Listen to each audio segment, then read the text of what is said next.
Okay, we're going to get started with the meeting tonight. Welcome to the October 30th Issaquah City Council Committee work session. It is our second budget work session. Tonight, the general topic for budget is department presentations on budget parameters. Starting off, I think, with technology improvements for lean. Who's presenting? Thank you. Tonight we're going to start off with the mayor's budget parameters surrounding technology as a topic, and so I'll hand it over to John to kick us off on the department presentations. Okay. Good evening. So tonight I'll be talking about technology improvements that are part of this budget we're proposing. So one of the mayor's budget parameters was continuing our investment in technology, including the Munis information system and lean principles for process improvements. And so then you'll see these components are in this discussion. So the highlights I'll be talking about that relate to that are the change in the funding for IT to a new internal service fund, the Munis ERP program, new applications for Parks and Rec and budget software and others, business process analysis improvements, and some technology infrastructure improvements and update on what's going on there. So we're setting up a new internal service fund for IT. So technology expenditures were previously separate in all the funds and departments. There was an IT fund, but it was very basic shared things that all the departments use, but not all technology projects. So now all the funding for technology projects will go through that internal service fund. So this cost allocation plan will change so that we'll charge back to the departments their cost burden for running, for their portion of the IT. So if you have an application that's specifically to a certain department, you'll see this charge back to their department account. And the way these are figured out will be based on the financial policy and procedures, which was already discussed, I believe, by this group. The technology strategy will be drafted by an IT governance committee and approved by the executive and/or council if it's obviously a large budget item. So IT purchase requests will be vetted by IT staff and the governance committee for compliance to the technology strategy. So what's different about those last two items is that in the past, departments would have their own technology strategy, but there wasn't an overarching citywide. And there was a lot of islands of technology not purchased without consideration for the overall picture for the city. So this change will start putting it all together as a overarching strategy for the whole city to move us forward.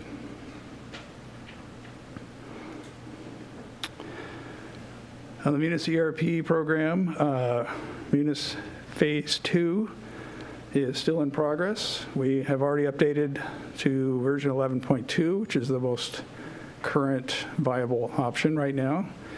We've transitioned support from finance to the IT department.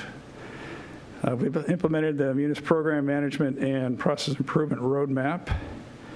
And we're in the process of standardizing purchasing across departments. So that's requirements are completed and designed based on the new purchasing procedures is in progress right now. It should be completed by the end of the year.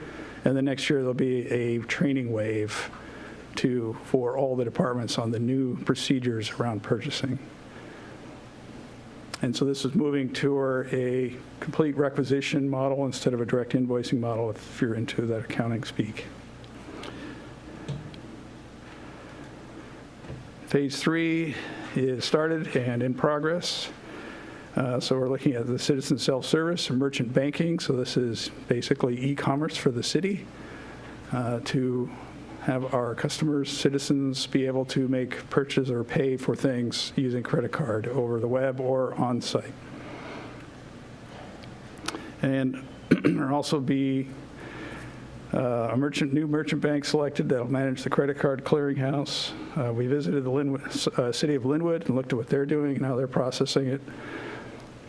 And then another big piece of this is customer and GIS data for utility billing. So the old utility billing database has issues, as any legacy address and account database would have. So there's a major cleanup process that's starting now. That'll be going on into the spring.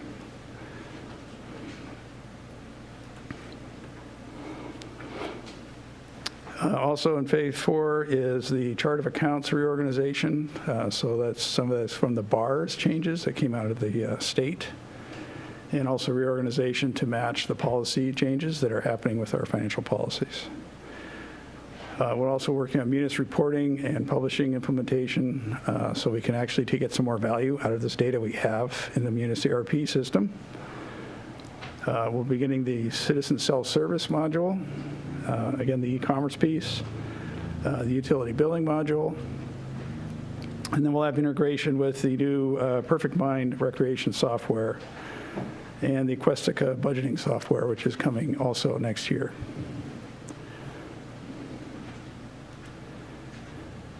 So new applications, speaking of which, for next year is the Issaquah budget process management application to create better transparency and a cleaner process for doing our budgets.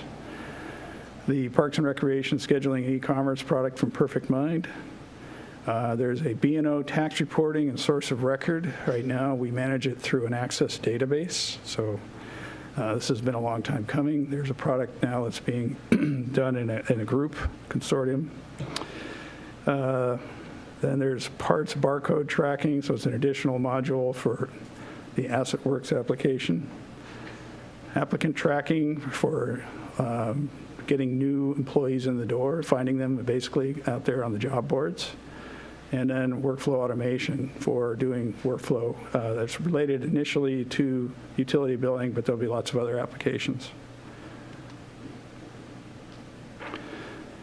So the Issaquah allows us to eliminate a disorganized and time-consuming spreadsheet process that's been there for quite a while, so it's due. Has a multi-tier user operating and capital budget system, allows for multi-year budgeting and a lot of ability to do what-if scenarios a lot faster than with our old process. It seamlessly integrates with Munis and has a performance measure system and citizen interactive open data portal capabilities. So once we get it going, everybody in agreement, it's great. We will be able to publish much easier than what we do now.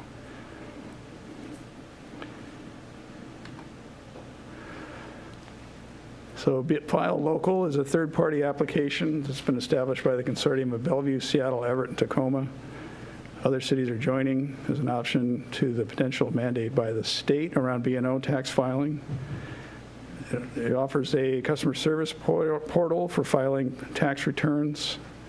It gives an option for businesses to apply for business licenses and other administrative efficiencies, a one-stop shop.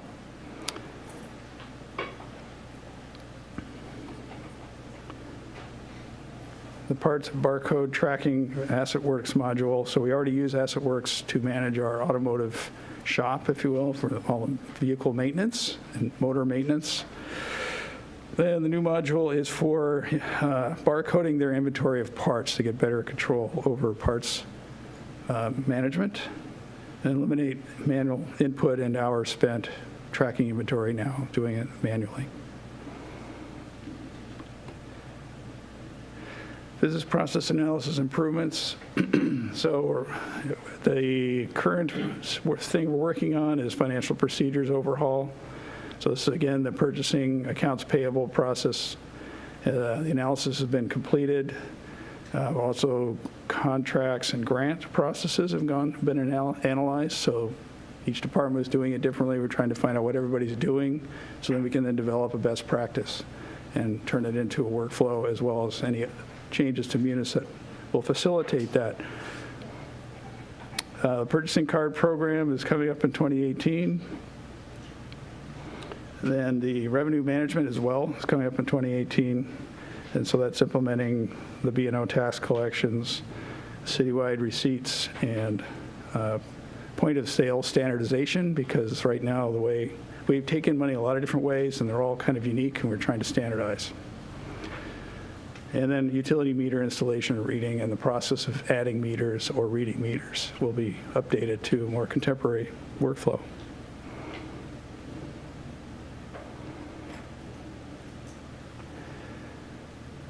So the budgeting process, as you are aware, the capital budget has gone to the biennial cycle. And then the operating budget will be transitioning next year to biennial. So this does involve a bit of process change for the departments as how they put together budgets, as well as obviously in the finance department. And then last is an update on technology infrastructure improvements. So we've been very active this year, actually over the last several years, to try to catch up. And this year, we will be completed our conversion to IP-based phones and finally be freed from the old 90s phone switch, which has been a high-risk thing to run. We'll be adding a second internet provider. As we move to the cloud, we need to have multiple internet access points so we don't get cut off if one of them goes down. And we're modernizing our firewall and our network technology to support additional traffic that'll be going to these cloud-based services through the internet.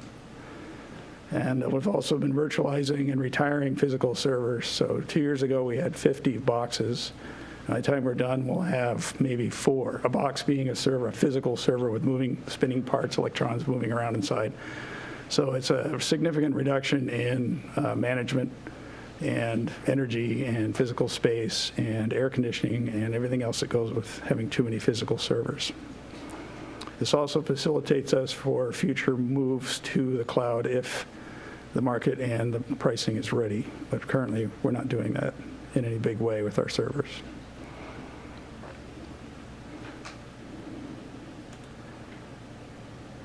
So just a quick recap.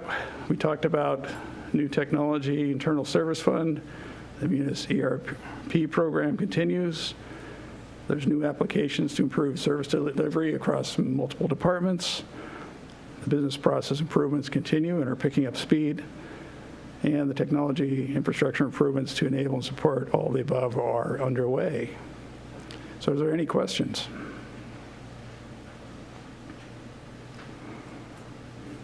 So the capital, well, I don't see any link between what you're talking about and specifically where we go to in the budget. So I went to section 9.7, it says information technology. Is that the place where I would go? That's correct. With the new internal service fund, it is listed under that section of the budget. Okay.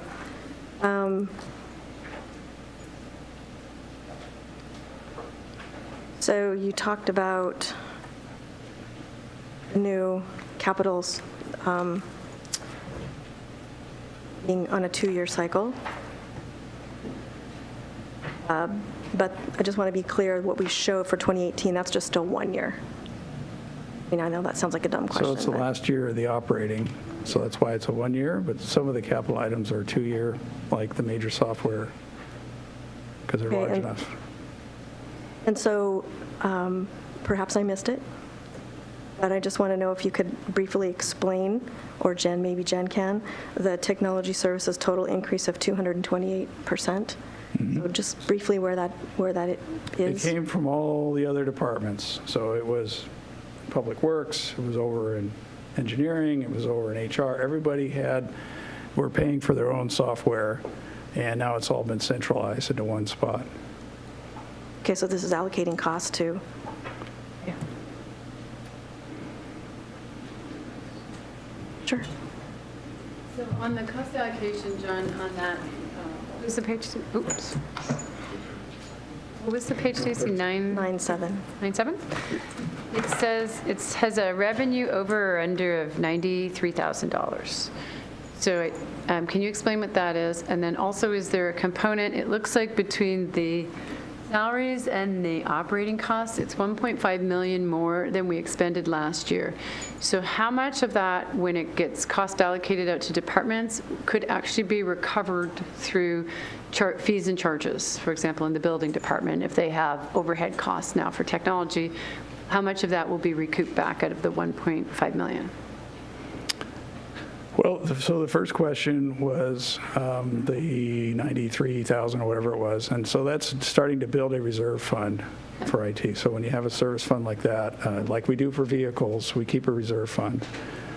So that's actually fairly small. That'll probably have to grow over time to get to the right size for managing all the systems we have. What do you think right-sized is?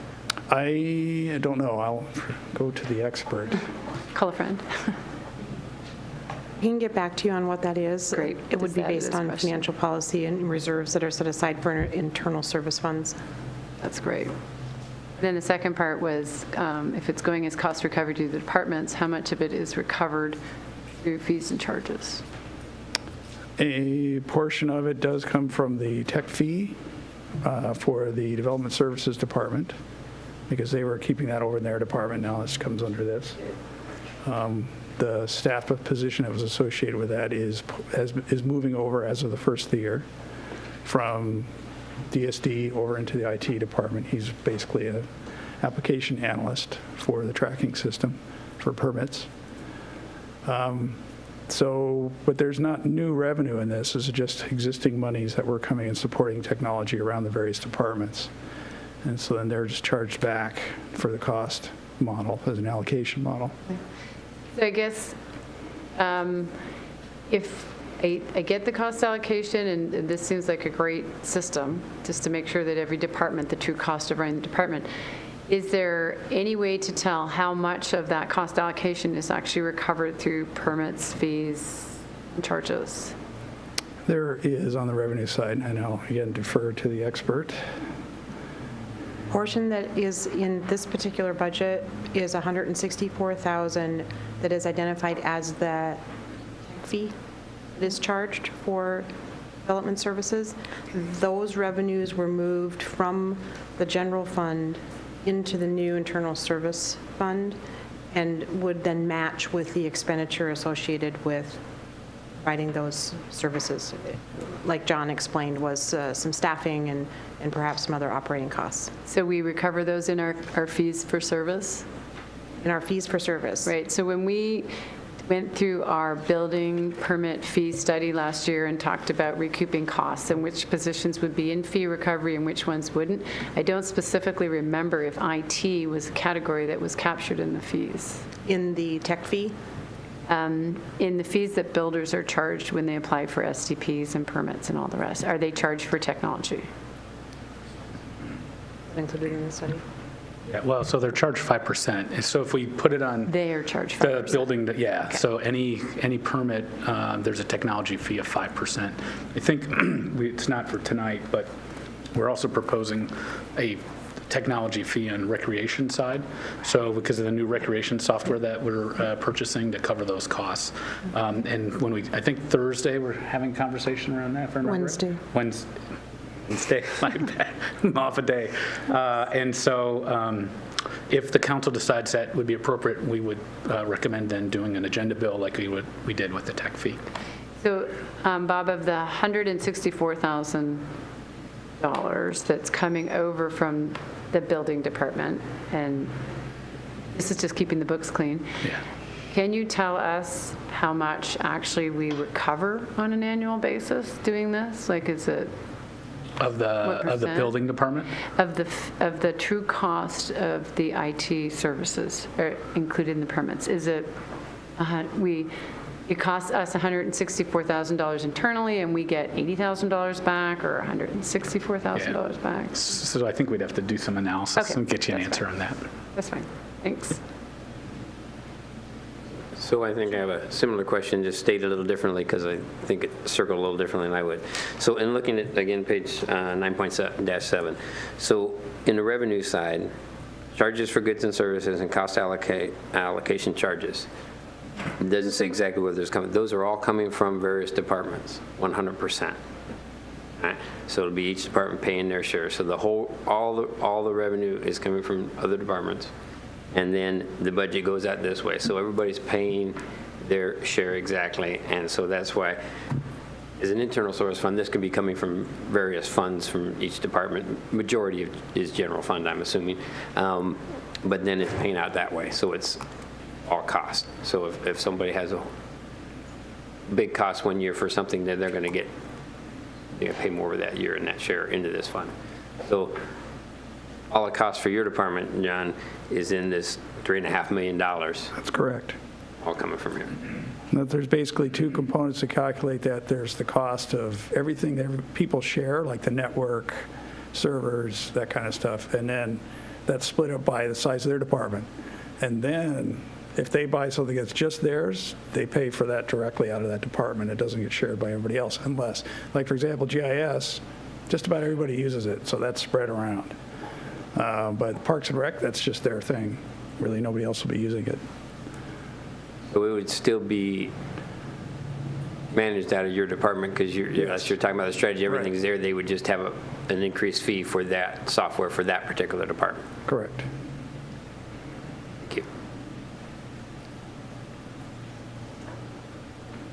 A question? John, on salaries and benefits, $500,000 increase over the amended 2017 budget, even though you're adding just one head count. You just talk to that? So there's one person transferring in, and there's one new position. And then there's the two munis staff that'll go through spring of 19, I believe. So I don't know if they were in the 2017, or they were? Okay.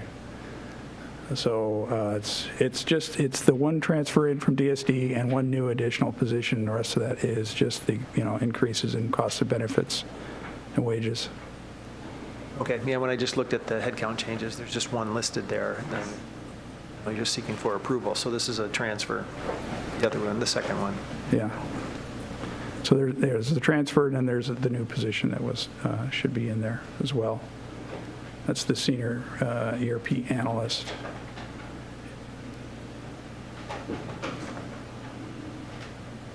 Anything else? Hang on. Yes. Oh, sure. So to follow up, so two positions and a $500,000 increase just in salaries. I'll defer to the people who calculate the numbers. Salaries and benefits line includes those two positions plus the benefits. And so if any of those benefits have increased, medical costs, things like that, those are also part of that. Any contractual obligations coming from contracts, and the proposed cost of living adjustment is also included in the difference between the 2017 budget and the 2018. Okay, and then a similar question on the operating then of going from $1 million increase in operating from 200,000 to 1.2.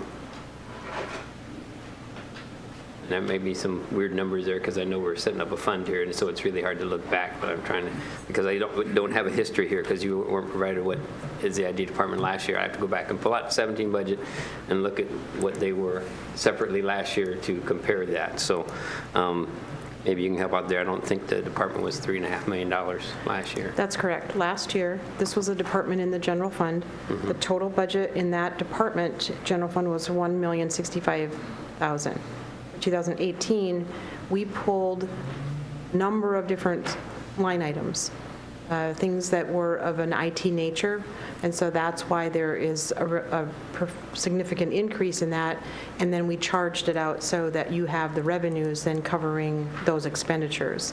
And so it is a bit of a shock, but we went through to ensure that we were pulling out IT-related expenditures from line items, repair and maintenance, or actual purchasing of a software application.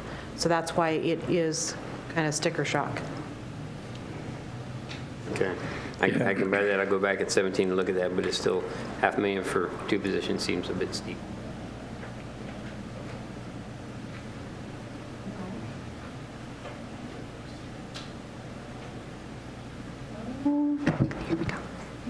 I had a quick question about just the move over to NeoGov with the applicant tracking. Is that the applicant tracking where you've moved over from sort of that smaller multi-city to where sort of a lot more people are, a lot of cities have moved over to that, so that's brand new, and I'm just wondering, you tell me more about that, and is that something So we were that's- using GovJobs, which was actually hosted by the city of, created and hosted by the city of Bellevue. They don't use it anymore, if that tells you anything. That's what I thought, yeah. But they're still collecting fees from the people who are. So we're moving over to NeoGov because that's where we get a lot more attention in the market. Okay. So there's a big benefit to that, as well as it's just a better management tool to track what's going on and set people up for onboarding. Okay, so you see that as something that would be help with recruiting, Yes, the recruiting exactly. efforts that you're, okay. I just want to make sure I was understanding that. Thanks.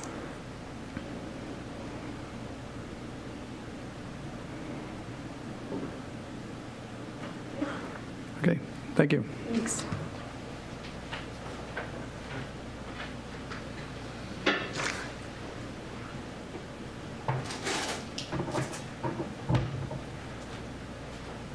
I don't know who's next. It doesn't say, so just say next.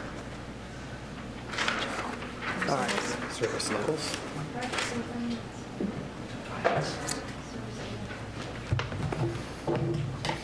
All right. Should I navigate to the next slide here? Pardon me. Mr. Non-Tech here.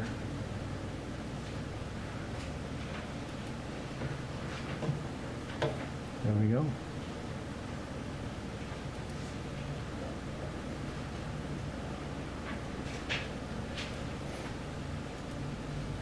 All right. Good evening. I will start this off, this category of, I don't know if you want to introduce this, Jen? Do you have, If you would like, I would be happy to. is the producer of this? No. This is a parameter that is in the mayor's budget with regards to service levels and the idea of maintaining those existing assets and services and programs and focusing on quality over quantity. Tonight, we're going to talk about some of those efforts in order to continue our improvement in this and for this parameter. So we're going to talk about two restructures in the Park and Recreation Department and the Finance Department.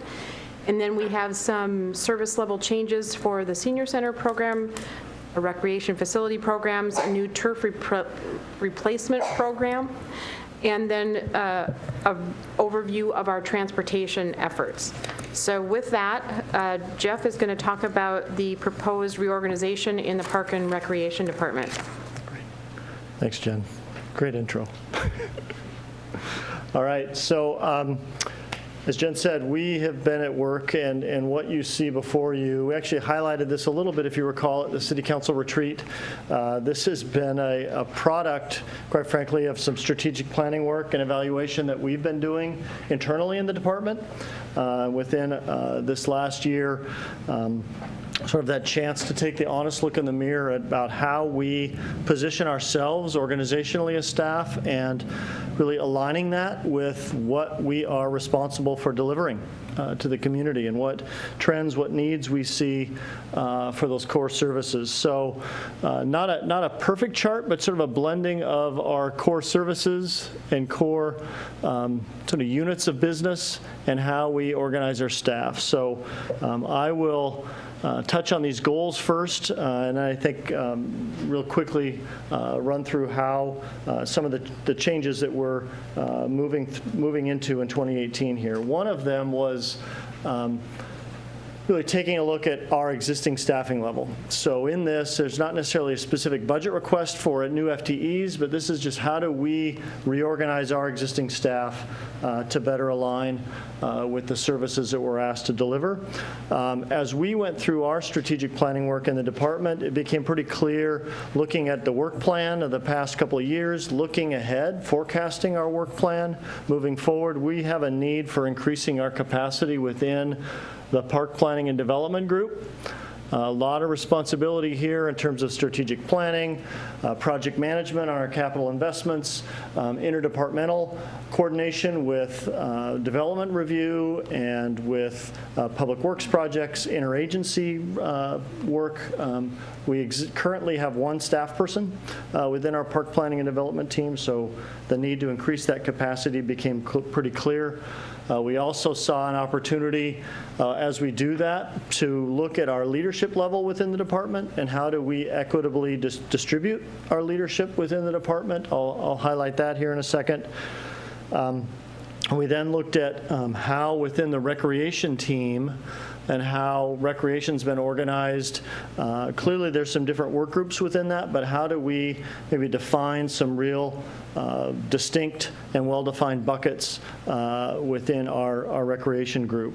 So I'll touch on that. And then lastly, within our park operations team and really the stewardship of our parks and open space areas, how do we see an opportunity to align that group where we have traditionally been an open space group and a park operations group? How might we merge those and become more efficient in the maintenance and operation of all of our public lands?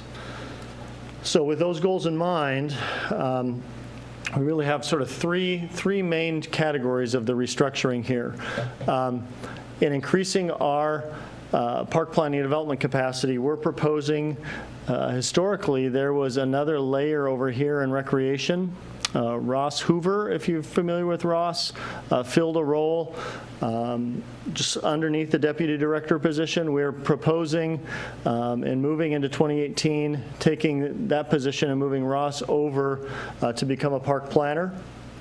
So we're doubling our capacity in park planning and development, and as well, I think more equitably distributing our leadership within the group. It allows our deputy director, Brian Bernston, to take a more direct and defined role within both recreation and lending support to both of our operations teams. So park operations and facilities operations fall under our department. Within that, so now with Ross, this position now moved over to increase our park planning and development capacity. It now allows these recreation supervisors in defining these 4 areas to report directly to Brian, to the deputy director. Those 4 groups would be comprised of a community center as one group, and really all of our youth and adult camps and classes that are really centered in the community center. We would have an aquatics team focused on the pool. We would have a athletics and fitness team looking at all of our, and really encompassing all of our outdoor athletics and fitness programs and all of our youth sports leagues into one team. And then rentals, really sort of our business unit with the Pickering Barn, the Farmers Market, Tibbetts Creek Manor, and actually even our picnic shelter rentals and reservations, which are have really begun to see an increase. And I think as we incorporate that model more into our parks, we'll see a continued increase in that. So that's the second step in terms of the recreation team now having really some defined work groups that can allow and create some focus there. Within the operations team, where we've had a open space steward and a park operations supervisor, we are proposing to create one supervisor that oversees those. Again, same number of FTEs, but giving us multiple leads then, where we had a sort of facility-based orientation within operations. So is it open space, a natural area, or is it a developed park?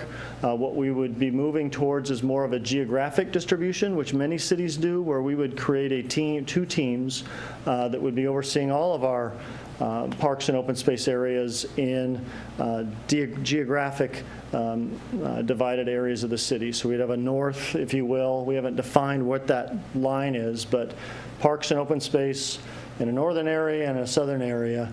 I think what's been found, and as we've talked this through as a team, it creates ownership.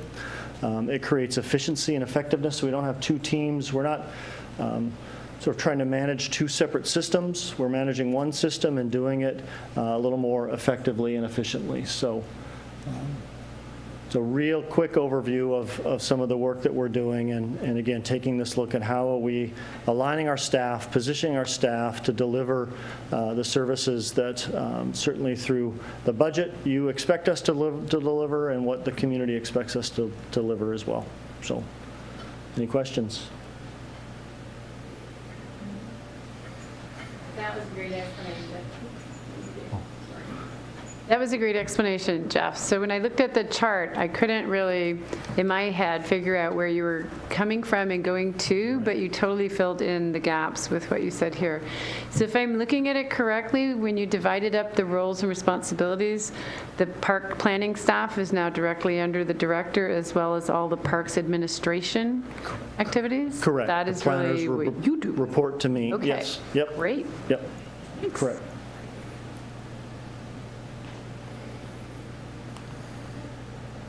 So, yeah, I'm having a little trouble following the boxes. So the Parks and Open Space Supervisor and Open Space Team, so you have one person there, and then the team is split into two, that you're saying the north and south, so the Parks and Open Space team of 9 folks, that's where all your folks are. They're split into like a north and south team under that.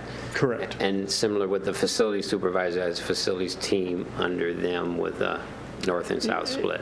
Yeah, it's not an org chart, if you will, but you're right. Facilities supervisor oversees the 8 facilities team members. The Parks and Open Space supervisor would oversee the 9 members of the Parks and Open Space team. Yep. And both of those teams are split into, not defined yet, but some geographical splits, so they're not overlapping. Whatever they got in their area, they've got it all.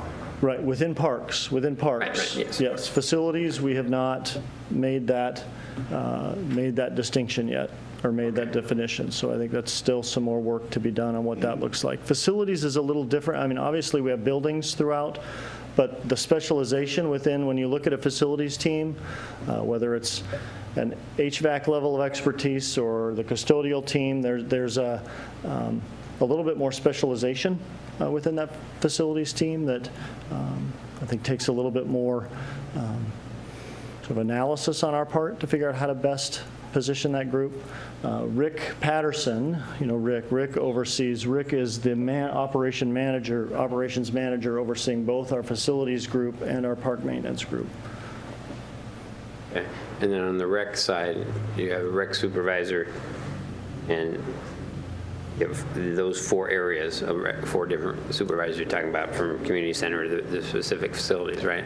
Exactly. And yeah. then- Yep. And then they have recreation specialists and leads under them getting the work done. And then you said something that confused, because you said support and administrative staff would be under you with park planners? Where did it? Park planners would be Under you. reporting to the director. Support and admin staff, we have a number of support and admin staff within the recreation group that are really primarily supporting that recreation group that would be distributed within those 4 work groups in recreation. Okay. All right, thank you. Yep.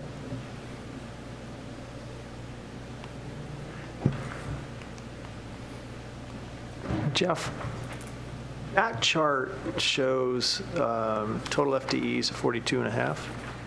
And in the budget on the budget document, and the supplemental information about page 158, if you're wondering, it does, I'm not sure what it doesn't line up. There's a different number there.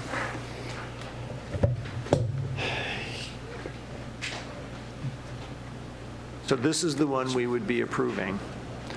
That doesn't match. Correct. And sorry for my pregnant pause. We've broached this conversation with finance. We'll need to do a little more analysis as to where those FTE numbers are and make sure they're aligned. And I can see the structure that's in the budget document allows us to look back at historical levels. I don't know how well this new structure maps to that, and it may not very well, but at some point, we're going to have to convert. Correct, I would agree. And I put, this is not necessarily a template moving forward. This is a created Org. visual that we, tried It's an to org chart. type, yeah. Yeah. But I just was noticing FTE counts don't match. Yes, yep, we'll get that. So if, Clarify. I recall, I think what we had talked about was actually reducing the retirement of one of the custodians and then moving to a model where we would have some contracted out custodial work. I think that's the variance the between the proposed budget. position numbers that we have there and what's in the budget, because it was 42.5 versus 41.5, and that's it. We'll clarify. So we're actually reducing the total count. So the budget is accurate, and that's close to accurate. It's just off by one. Doesn't change a framework of what he's got up there. It's just the variance in the count.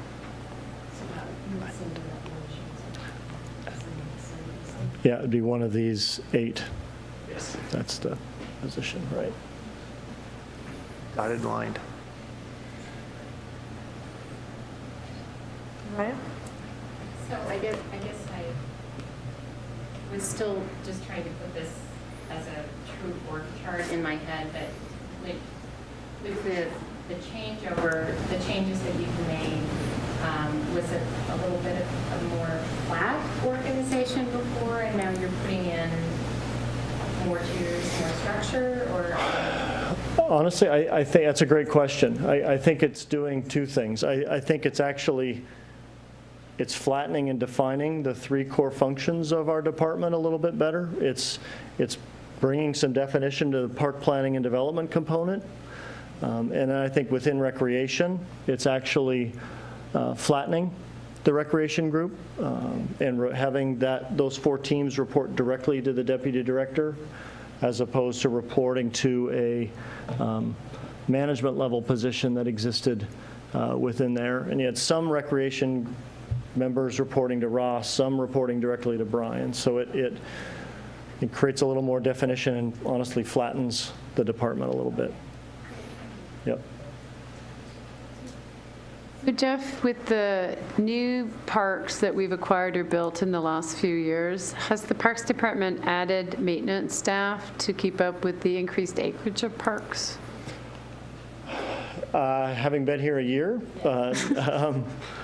I don't know what the FTE count was historically. I don't know that it has been increased. I think that we, in the budget, in the proposed budget we have right here, we're proposing some professional services funds to Yeah, I was gonna ask you about that. augment our, some of the work we're doing. One of our work plan items in 2018 is updating our park resource management plan. So really laying out and understanding what we need to get done within stewarding and maintaining our park system. And I think once we do that work, we'll have a better idea of what our sort of sustainability needs are in terms of staffing levels. Okay, so I guess a process question for Emily or Jen. So if we have a follow-up question that requests data, do we just ask it now and it gets, one of you guys is writing it down, or do you want it by email, or? You can ask it here, Oh, okay. and we're taking notes. So what I think would be interesting is to see park acreage added or facility square foot added over the last 5 years versus park staff, to understand how we're keeping up with growth and making sure we're covering the positions. And I don't think this was part of what, I think this is just about organization right now, but I was going to ask a question about what the professional services fees, because they went from 271 up to 647 for 2018. And again, just a question, what does that cover? And is that some of that, depending on who we're hiring or what type of services, is that how we're keeping up with increased square footage of facilities or increased acreage? But that, I don't need that tonight either. That's just a question. Okay, great, understood.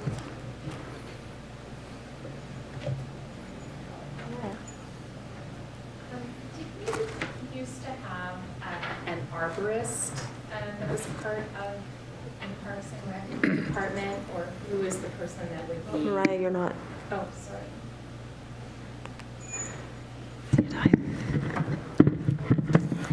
Did we used to have an arborist that was part of the Parks and Rec department, and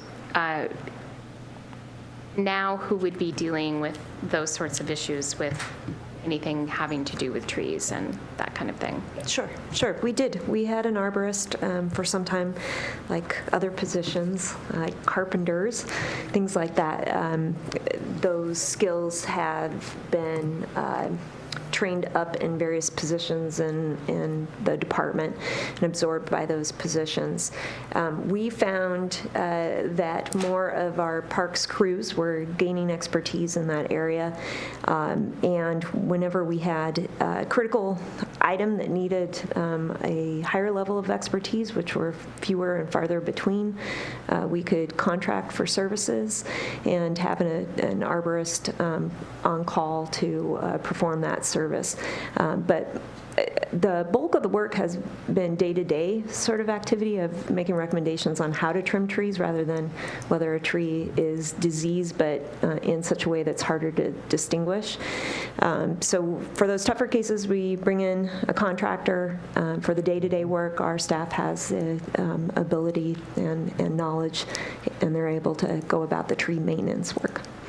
Are there particular positions that typically falls to in that chart? Yep, it's Within the park operations team. a Yep. park and open space team. Okay. Oh. Okay, thank you.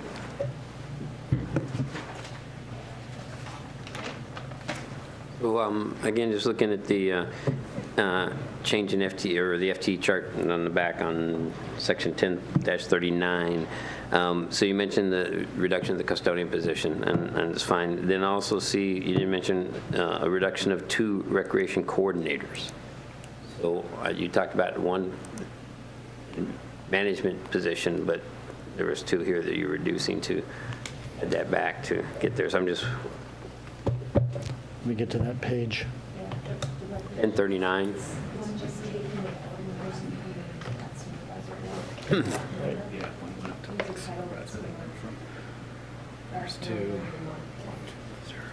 Right, so if you see the increase in recreation supervisor position, so it's a retitling.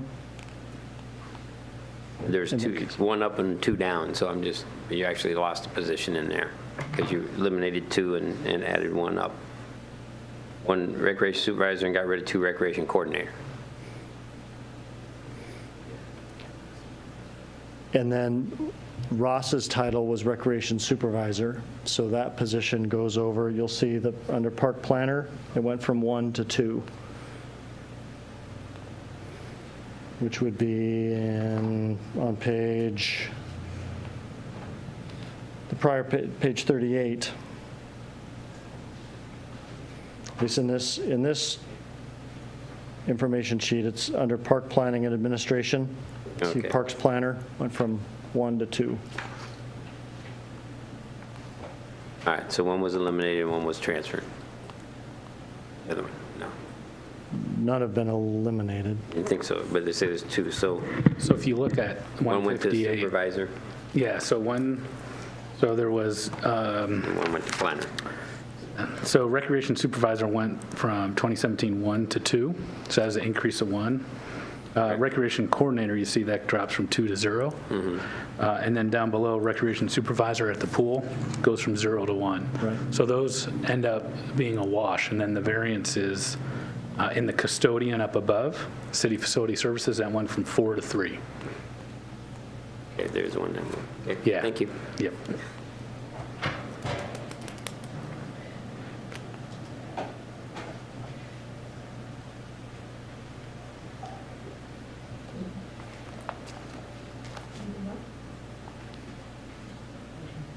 More general about the process. So I understand the organization, what's on the agenda this evening and how we're going about this, but where in this are we going to actually review? Because there's one thing that is our 2018 CIP, and then there's the action, and then there's what of that capital plan is in this operational budget.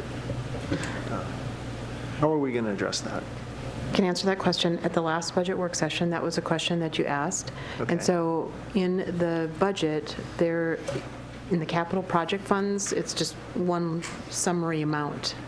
And so what we're doing is we're preparing a line item detail for those capital project funds so that you can see the 2018 portion of a multi-year project that has been included in the operating budget. That's where you'll be able to connect those dots. So the 5-year capital budget, if you look in the budget, that capital budget document, you'll see in the 2018 column all the projects that were identified and that were adopted by the council. Those projects that are in that column are in summary amount included in the operating budget. So we can help you connect the dots, then we are doing that line item budget in the operating budget so you can see exactly what projects, and you will be able to tie those back to the capital budget that was adopted in February.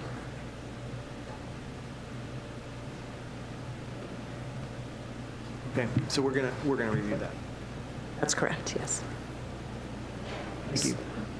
So I'd like to follow up to Paul's question. So is that something that's going to have to be asked every year, or can that just, I mean, it would seem like that would be something that would be included in the budget each year, or a companion piece? Companion piece to the operating budget is the capital budget. So that is why there's a summary amount in the operating budget. If you look, for example, in the street capital project fund, you see a total amount. You can take that number and tie that back to the transportation asset category in the capital budget, and so that, for 2018. And so that is the supplementary document, and we referred to that because capital is such a large portion of spending year after year, but the planning effort is a larger, broader 5-year, and then, of course, 10-year outlook for those capital projects. So that those two budgets, the operating budget and the capital budget document, should work together. Capital budget's the detail, Yep. based on project. The operating budget is the total dollar amount that was proposed to be spent on particular projects that are in the capital budget. So we're going to, in some expanded information to the council, is provide those capital project funds in line item detail that will list the projects so that it will be easier to tie those to that capital budget. Or a one-time, or is this going to be an ongoing linkage for future budget sessions? One of the things that John kind of identified in his presentation about the budget software is that we'll be able to more easily produce those connections. It's still a 5-year capital budget, and that current, or that year one, those dollar amounts are always included in the operating budget. So it is something that's going to be ongoing, that we'll be able to better provide that level of detail if there's a specific question about the summary amount that's been included in an operating budget. Okay. I guess I'm a little dense, but I want a little more on that.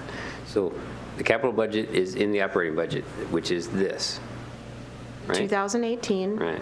If we pull up the capital budget, you'd see 18, 19, 20, Right. 21, 5 years. Got that. That column of 2018, those dollar amounts are included in the operating budget. Right. And So, they are in the- right there. So the operating budget is this, what you just gave us. That is correct. And so it's in here under where? Under operating? It is under the capital project funds. There's a section in the operating budget called capital project funds. Okay. There's one for streets, parks, fire, facilities, and those projects that are aligned. So for example, in the capital budget, transportation, those projects are then in the operating budget in the street capital project fund. You have me flip to that page, please?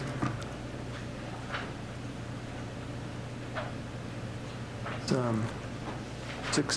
On page 90, section 7-6. Page 90 is the street capital project fund. So for example, in the 2018 proposed budget column, you'll see $17,296,508. That is a total amount. That amount plus the municipal art fund transfer, which is council policy to transfer a portion of capital projects to a separate fund. Take me back to that first number. I did not. $17,296,508. It's down in the lower right-hand portion of Got it. page 90. Thank you.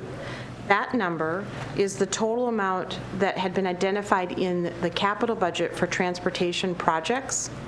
And so it's in a summary number in the operating budget, because the operating budget essentially is the spending authority, or the capital budget that you go through on a different time frame.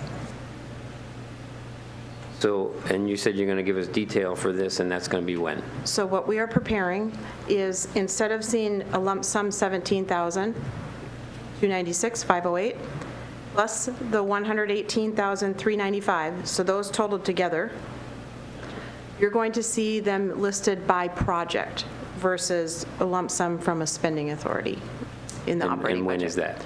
We are in the process of preparing that. That is part of our spreadsheet challenges, because we budget by spreadsheets. And so we're putting that together because we essentially have to create some additional worksheets in order to give you this budget in a line item detail.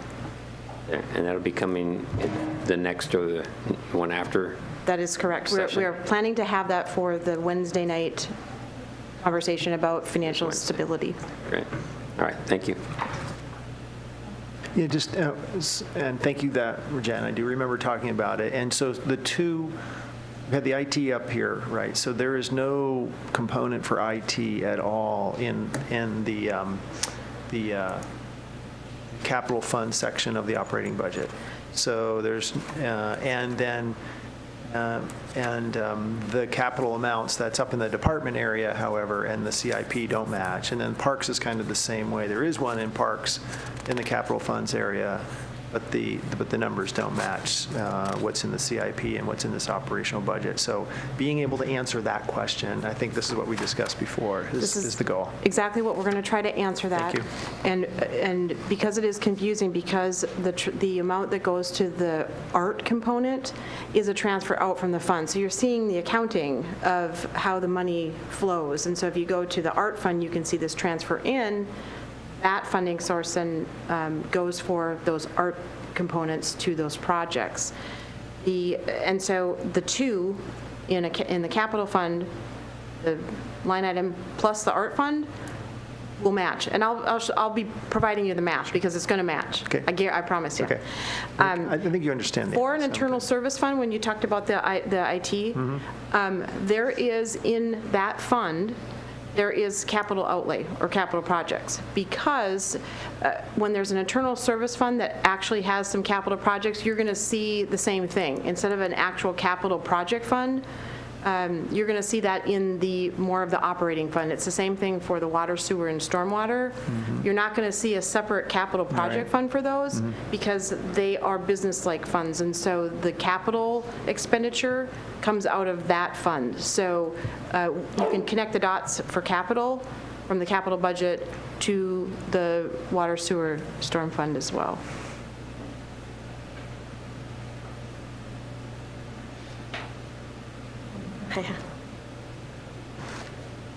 This is just sort of a high-level process question. I realize we're talking about, we've got the overall budget here, and Paul had asked a question about the capital projects, so that's going to be broken out. But in future years with the budget, with something such as that, give that example, that would need to be a question that was asked by the council. It wouldn't just come as a supplement to the operating budget. Is that correct, or would we have more supplemental material going forward?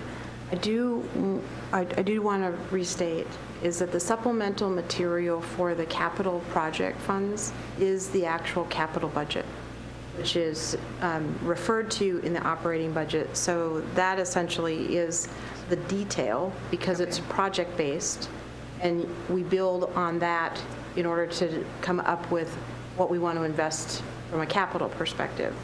So that's the level of detail. What we're going to do is bridge. And so yes, future budgets will do that, but the capital budget cycle is on a different planning cycle as the operating budget.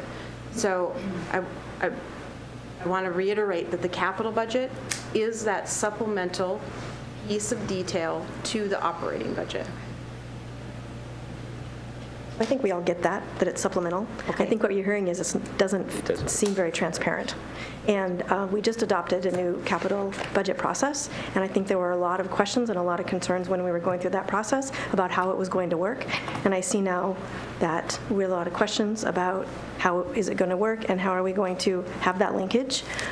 So we know it's separate. We know it's supplemental. I think all of us get that. So I think what we're asking for is more information, and you heard it from two people, to make sure that it's just not one council member asking for that information, that we figure out a way to make our budget process more and more transparent all the time. And I hear you saying that we're going to do that we're going to create that linkage. This year, the first time, it's taking some pulling together, but next year, it's going to be better. Is that what I hear you saying? We always continue to work on being better. Yeah, but part of it was a spreadsheet software thing this year. Is that what I'm hearing? You had we do things by spreadsheets, and so there was a difficulty, but what I'm hearing is, yes, we're going to get the detail that we asked for, and then next year, it's going to be automatic. Yes. Okay, thanks. Any other questions? Next. All right, this is another department restructure. This is the finance department. This is something that has been in concept form. We've had a conversation with services and safety. This was also included in the council retreat. This is similar to the park and recreation restructure. We identified core services that the finance department handles. And so what we wanted to do is we took a little bit of a different approach and came up with a flatter structure for handling the core services, and we call them business units or divisions. And so some of those include the major division for accounting and purchasing, treasury and revenue management, and I often refer to that as our revenue management lane. And then we have our budgeting and forecasting, and then just general finance administrative roles, such as our risk management and claims administration.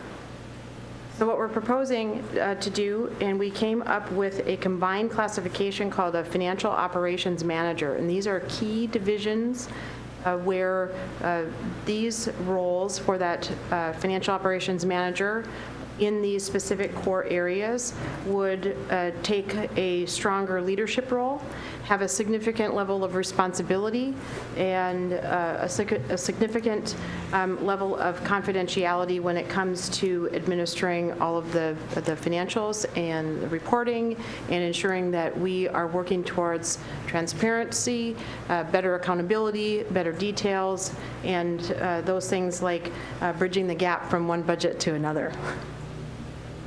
So what we're proposing here, you can see in those lanes or those divisions are some positions color-coded. Again, it's not necessarily your formal org chart, but we tried to get close to that to show the positions that we would be realigning. Some of those are current positions. I just want to point out, I want to be very clear that the gray in this chart are concepts. They're ideas for potential future positions where we think perhaps we may need more staffing resources, but this is not an ask.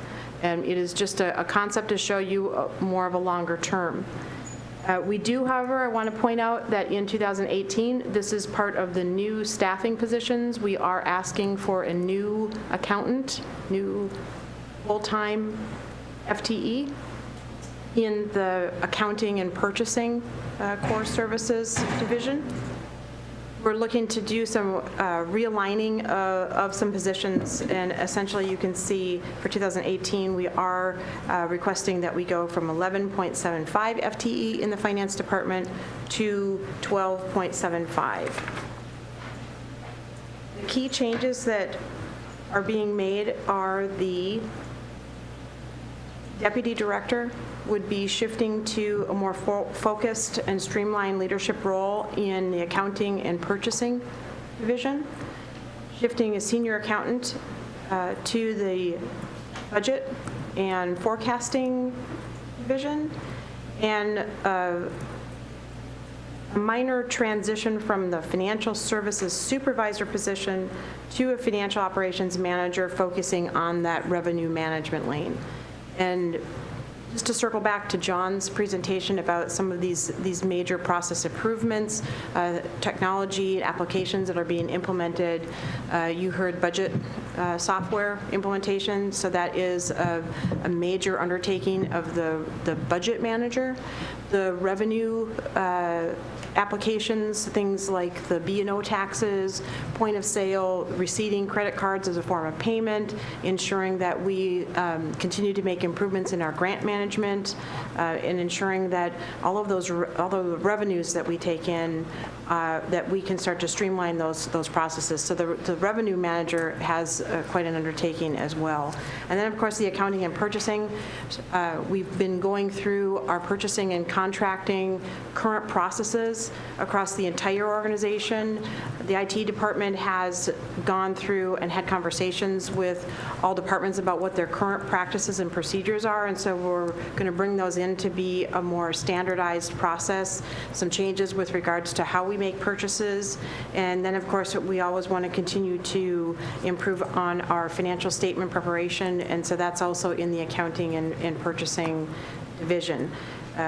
So that we can have a shift from being reactive in our reporting and getting and producing information into creating work plans, and so that we can push out information as efficiently and consistently as possible. So those are the major changes for the finance department. I would be happy to answer any questions about this chart here. So, Jen, I probably should have asked this during Parks and Rec too. How does this all tie into the class and comp study? Because I see we're turning a deputy director into a manager, and a senior accountant into a manager, and a supervisor into a manager. Is this before we do the class and comp study, or in conjunction with the class and comp study?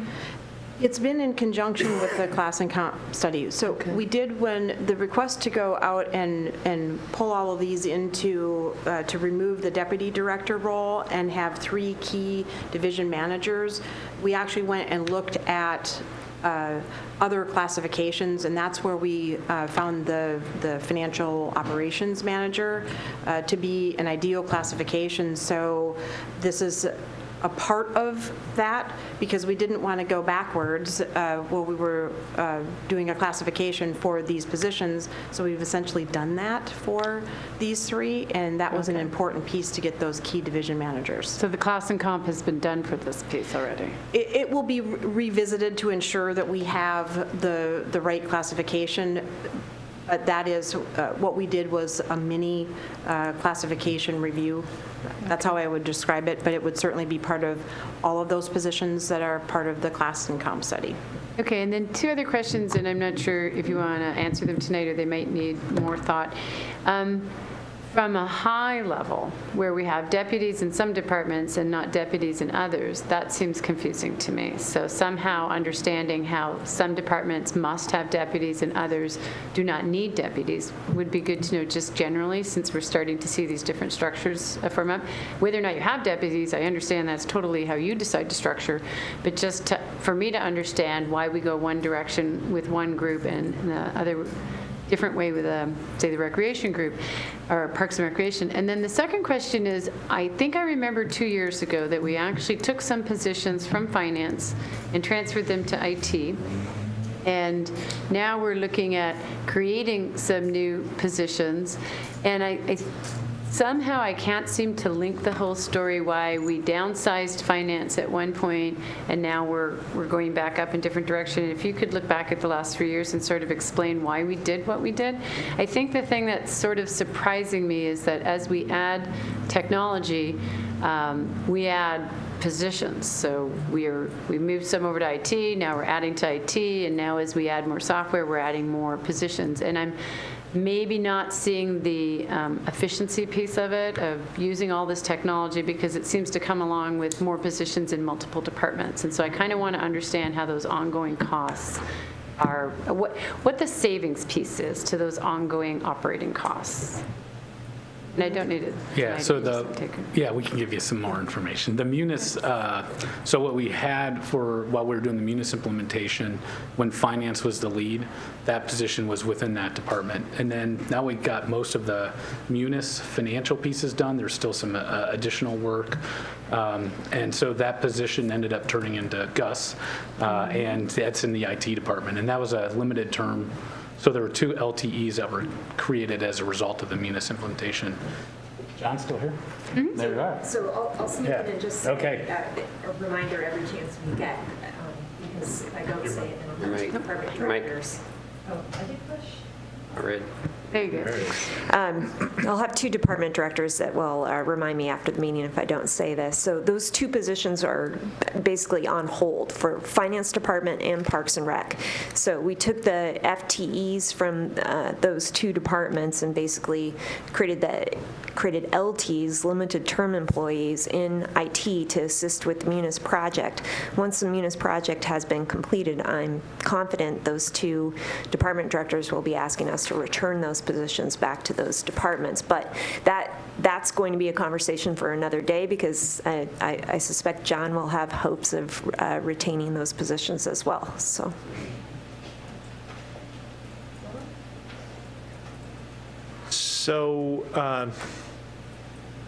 does the city have a general guideline for the ratio of employees to managers?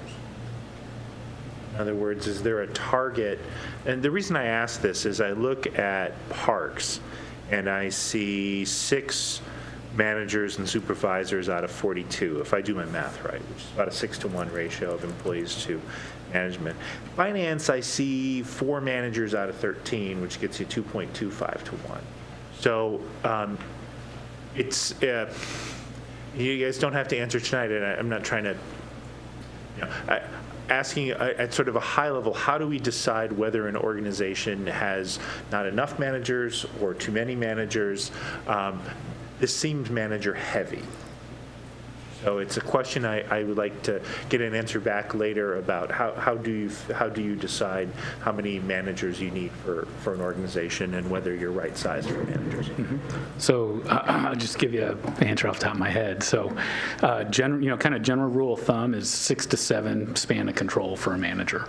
You get beyond that, it gets difficult for that manager to be able to do their supervisor responsibility along with their work. Some positions that we have in the city have titles of manager, but they just don't supervise people. So a good example of that would be the economic development manager. We've got 2 of those. Human services manager. They have the title of manager because we're able to get a higher quality level of employee, but they're not supervising anyone. But what they do have is a lot of projects that they're managing. So even though we use that title, that's more of like a project manager type. So I think in these titles, they'll be doing both. They're supervising individuals, but they're also some project management, some specialized pieces affiliated with that. If I could add to that, just to give you an example about the budget manager. Well, it identified some future positions, but we have 2, so it would look like it was this heavy manager. But what also needs to be taken into consideration is that the budget manager works with the other departments so that you're managing that project. And the budget is a big, heavy lift because there are 2 different types of budgets. So I just wanted to provide an example of what Bob was saying about a project that a manager would have to be responsible for, and a great deal of initiative towards getting that process out.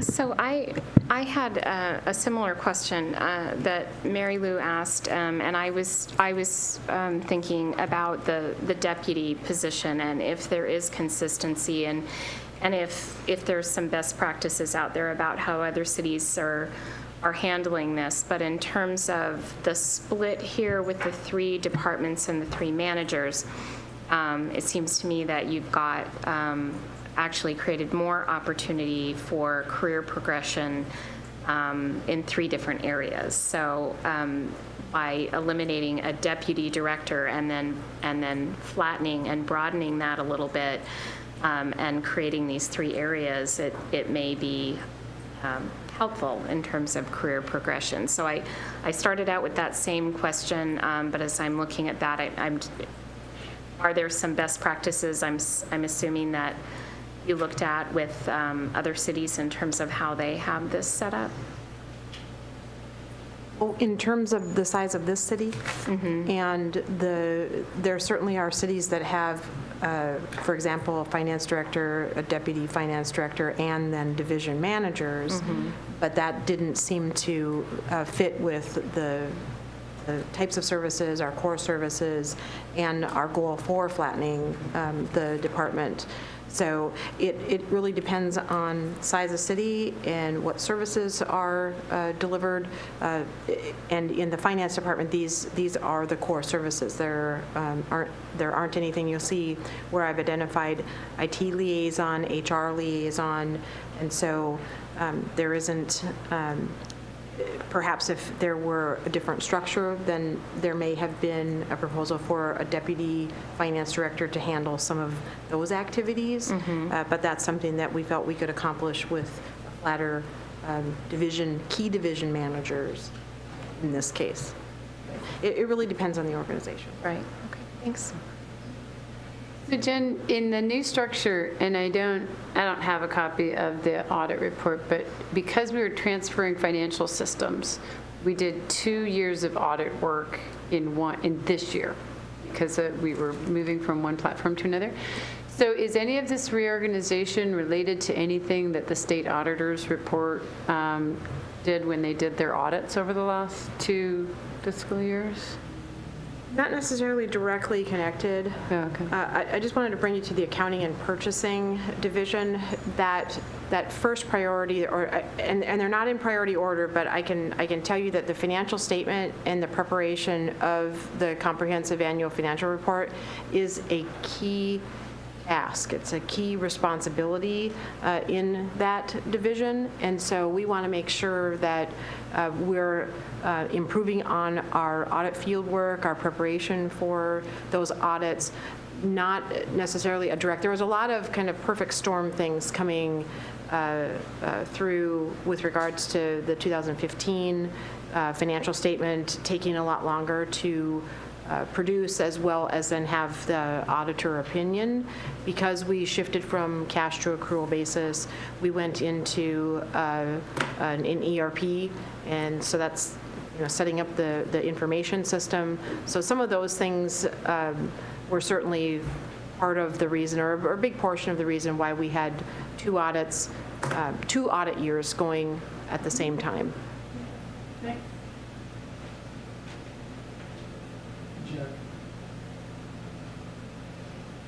Thank you for showing the organizational plan. I appreciate that very much, and I understand what you're trying to do with that. I appreciate that level of insight. I was looking at the bottom and where you've explained existing roles, deputy director, senior accountant, financial services supervisors. They're basically getting retitled. So you're kind of nodding your head. So in the supplemental part of the operational budget, I'm just trying to map that now to what's in the budget. And you show the deputy finance director going from 1 position to 0. You show the financial services supervisor already at 0, staying at 0. So not. And oh, by the way, this is in a section titled Okay, never mind. It's in the finance section. And then the senior accountant number of positions just stays the same.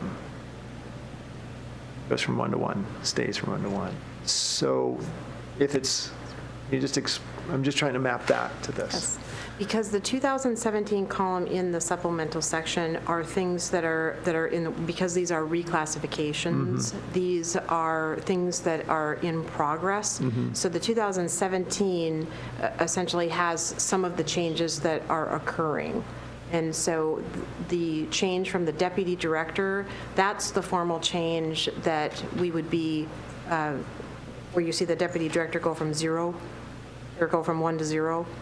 And then the financial operations manager is bumped up to 3 because of the 2017 work in progress for those reclassifications. Okay, so the financial services supervisor and the senior accountant, or we're done in 2017. We're working on that transition, Right, yes. okay. And at the end of the day, it's 3 in the financial operations manager column. Correct. So, okay, so that's where that's happening, and that's how it's happening. All right. Yes. Thank you. That's where and then, of course, the new position is the accountant, but we'll talk about that. Yes. Thanks. Got it. All right, thank you. So as you look at this and you talk about retitling positions, but just looking at titles, it look like some of these actually look like promotions and almost demotions and so forth. So is it really just a retitling of position, or really a change in, total responsibility, wage classification, everything? Because you talked about having those, going through the classification study and so forth. So we actually, classifying new positions in this, in the way of pay and all that kind of stuff as well, or is it just a retitling? That's correct. Pay was also realigned because the financial operations manager it would be at a different grade than the deputy director, so that would be a shift there. And the same with an accountant to an operations manager, it sounds like a different is level correct. position as well. Yes, Okay. that's correct. There are changes in position, not just title. That's Thank you.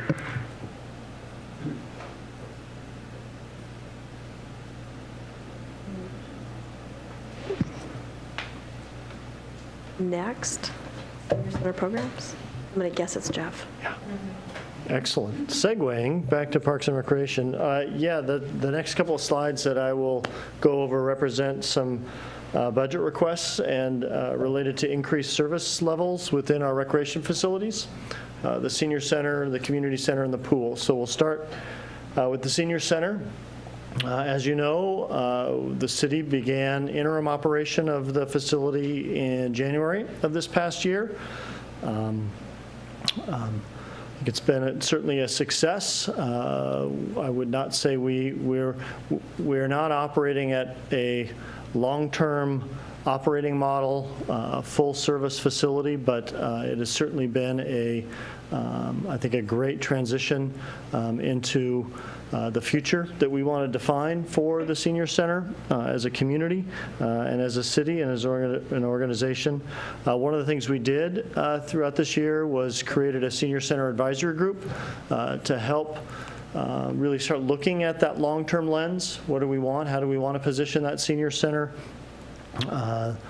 Great work by that group. I had a chance to report to Services and Safety. You're familiar with that report. That report really identified a number of key areas that we want to pay attention to as we look at long-term operation. One of those was in our programs and services, and really what are the core programs and services of that facility. The two top priorities that came out of that advisory group were very consistent with the top 2 priorities that came out of prior community outreach for senior services that the city has done in prior years. And those 2 priorities were meals, in particular lunches, and transportation, and how might increased transportation to and from the facility might occur. And so as part of the budget that's before you, the mayor's proposed an increase and really an enhanced services level for 2018 and as we move into next year. The budget as proposed, would transition from 2-day-a-week lunches, which are now Tuesdays and Fridays, to 5-day-a-week lunches. So increasing 3 days a week so that we would be lunch served Monday through Friday. And then also a program that would allow us to focus on transportation to and from the facility. There's a number of partners that we can reach out to and work with in providing transportation to and from medical appointments and other appointments, but finding a partner who can sustainably consistently provide transportation to and from the facility, that is, at least as we're proposing, a service that we would do in this enhanced service model for 18. In terms of the lunches themselves, into some of the specifics and the pro forma, what we are proposing, since we have a provider through Catholic Community Services, congregate meals are provided those 2 days a week. Catholic Community Services are not in a position to just up that to 5 days a week. So a little bit of a nuance and a trick in that we're going to need to find another partner, and we'll find another partner to provide lunches those other 3 days a week. As we looked at the revenue piece with that, or the cost and the revenue piece, since these 3 days a week will not be federally subsidized, as that meal is, there's going to be an increased cost to us to do, but we also, from a customer lens, don't want to have a different charge those 3 days a week. We want it to look the same for the customer. And so what we're looking at is roughly a $62,000 increased cost to provide those 3 days a week of lunch for the full year. We're anticipating, from a revenue standpoint, looking at the same per meal cost model that we have for the Tuesday and Friday meals. Conservatively, we're projecting about $18,000, $19,000 in revenue. So all told, to do that for the full year, we're looking at roughly a $43,000, $44,000 increase in expenditures for that service. In terms of the transportation piece, what we're looking at is about a $27,000 increase in expenses and costs to provide that transportation to and from the facility. We would ask a nominal fee for that service. Would not fully cost recover. We're not anticipating that. We would anticipate about $10,000 in revenue, so about a $17,000 net expenditure for that service. But again, as we look at continuing to transition to what that long-term operating model is, we felt these enhanced services would be a real benefit to the senior center. At the same time, we see through 2018, early 2018, the process of deliberating, policy discussion, and then implementing what the long-term operating model would be. We see that happening as we go through 2018. So we feel like we're moving into a new future, but as we move into a new future, we have a current facility to continue to operate and operate well, and we feel these two increased services could really provide a benefit.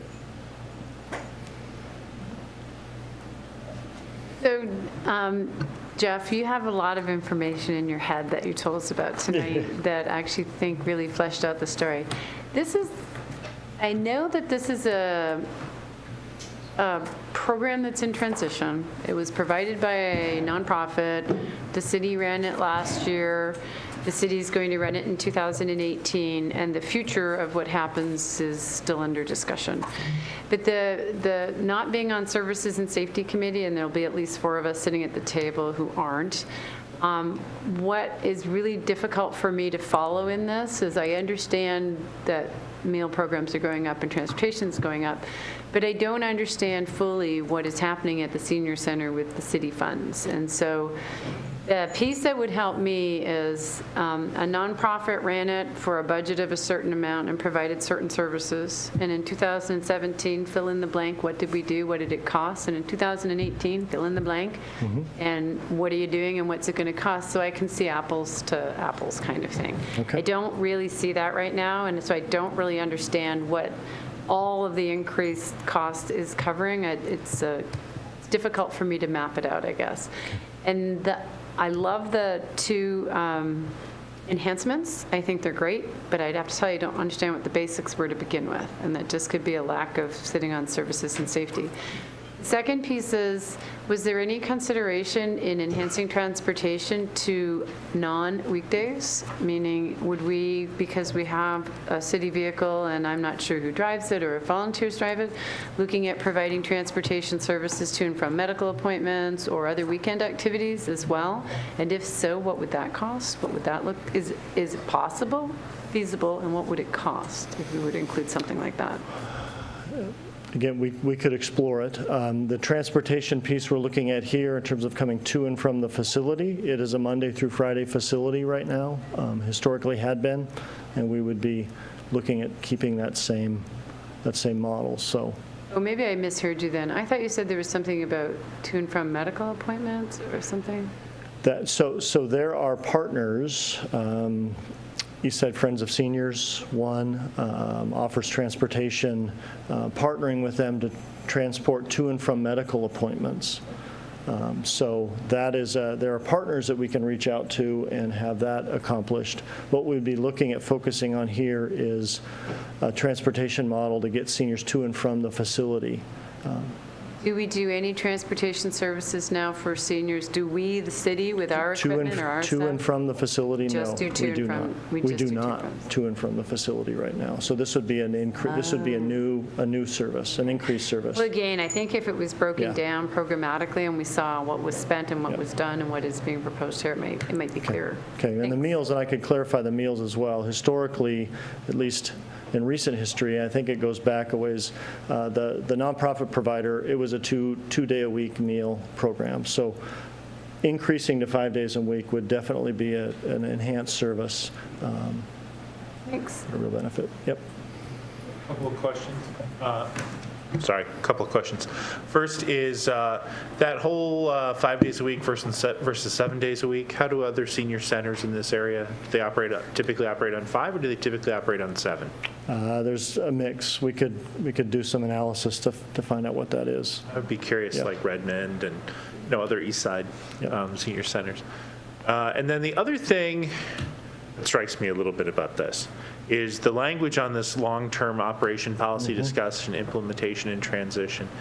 So if I said to you that this had to be done in 2018, that I could crystal ball that there was whoever's on council this time next year has no appetite to not have this resolved ahead of 2019. Is there anything you would do differently? Because I'm not necessarily seeing in this a commitment to getting resolved in 2018. And are there things you need additionally to assure that we get? Because I feel like 2 years is more than enough time to decide what we're gonna do about the senior center.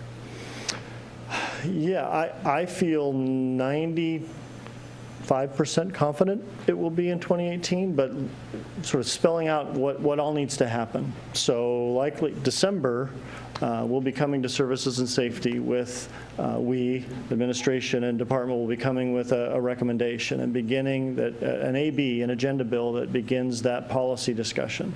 What does long-term operation look like? So once there is some direction given from council as to what long-term operation you want, whether you want that to be a third-party nonprofit agency or city operation.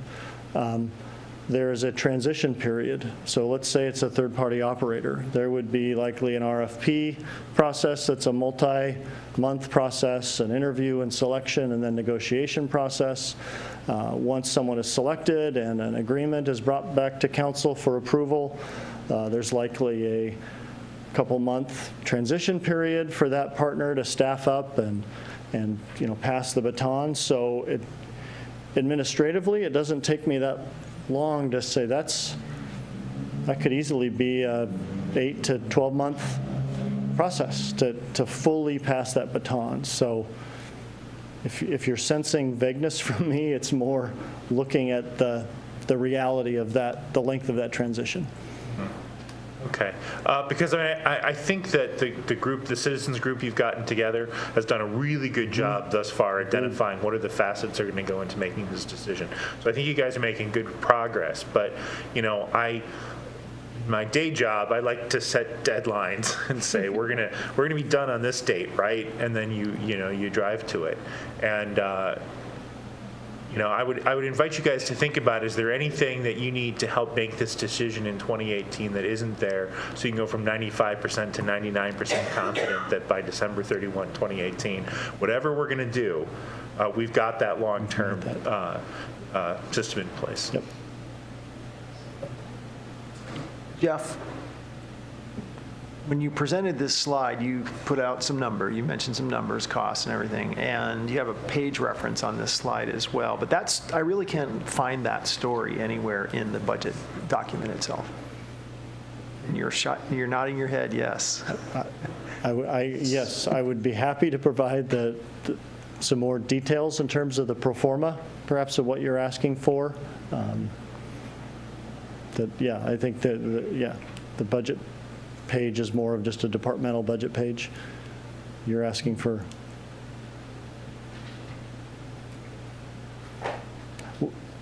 what is it you're asking? Well, so you are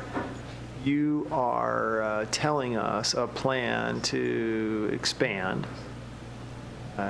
extend the services. There will be costs associated with that. There will be revenues associated with that. And that is part of a larger budget. Mm-hmm. It's only part of a budget. Correct. So I feel like I'm getting part of a story. And yet I just have a departmental summary in front of me. Okay. All right. So I think what you heard Jeff say is we'll give you because I've seen the pro forma when this got put together, and we can include that in your answers to your questions. I have a question that directly follows Paul, and that is, Paul, your question you asked caused Jeff to answer that, yes, we've got sort of a departmental page. And so I'm looking at the departmental page on 413, and it has 4 lines: salaries and benefits, operating, professional services, and capital outlays. And this seems to be a theme throughout this budget this year. So I went to last year's, just the budget by the numbers. It's on the website. And it's the expenditures just for parks. It has a whole list of the different divisions. And so I'm wondering, so Paul said there's a story. So you look at this year, and there's 4 words: expanding senior center services. But it doesn't show us any detail about what we spent last year and what we're proposing to spend this year, and maybe what we spent in years before. It doesn't have anything about recreation or park planning or aquatics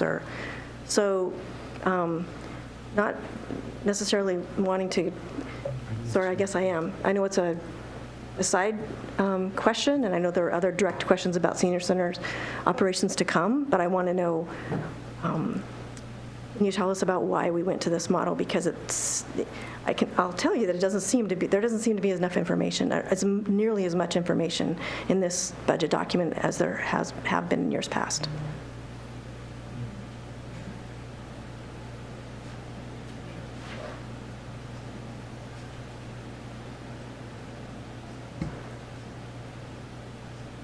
The framework for this budget this year was based on, because the budget is adopted at the fund level. And so these are the major categories of spending, and they typically follow bars. So you have bars coding that identifies salary and benefits and all of the different line items that you see here rolled up. Some of the detail then, if a more detailed line item budget is requested, and if it has been in the past years, that is something that we tried to shift to give general information here, and to then, if there was an ask for some line item details, to provide that, but to stay as streamlined as possible in a budget that identified the major categories of spending versus line item detail budget. Okay, thanks. So I guess my response to that is that I'm not liking it so far. Mariah?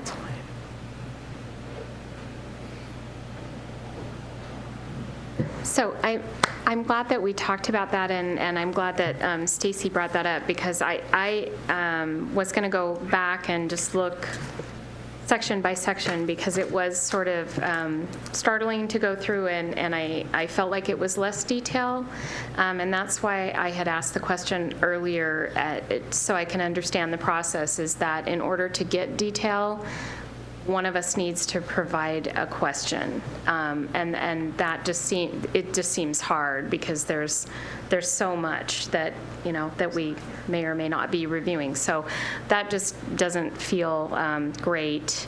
And then my other question was, so I had sent him some questions and got an answer, which is great. But last year we had also detailed everyone's questions, so I got to read everyone else's questions, and I was wondering, are we sharing all that information this year? Are we doing Yes. it one by one? In the budget schedule for all of the budget work sessions, you'll see that at the end of every work session, there is a receive council questions or take council questions. And then at the November 15th council work session, you'll see a line item there is where we were going to provide all of the council questions. We were going to try to put them into, if there were similar questions that were asked, so that we could provide one comprehensive answer versus multiple answers to perhaps the same question. And so that is our strategy, or was the idea, that we would provide that, all of the questions, the council member who asked them, the response from the administration. So that would be the November 15th. November 15th. Okay, thank you. So I got a couple questions. So I'll continue on this theme for a little bit. Yeah, I have a hard time with the budget this year of being a lack of information. You use the word, well, if you want a line item budget, and I don't know if we want that, because I think to me a line item budget is getting very, very specific, and I don't think we're going to get in that sort of detail except maybe in a few items. So it sounds like you're giving us high level or absolute detail, and there's got to be some place in between. Just an example, police services. So in last year's budget, there was 5 pages of the department, and this year there's 1 page.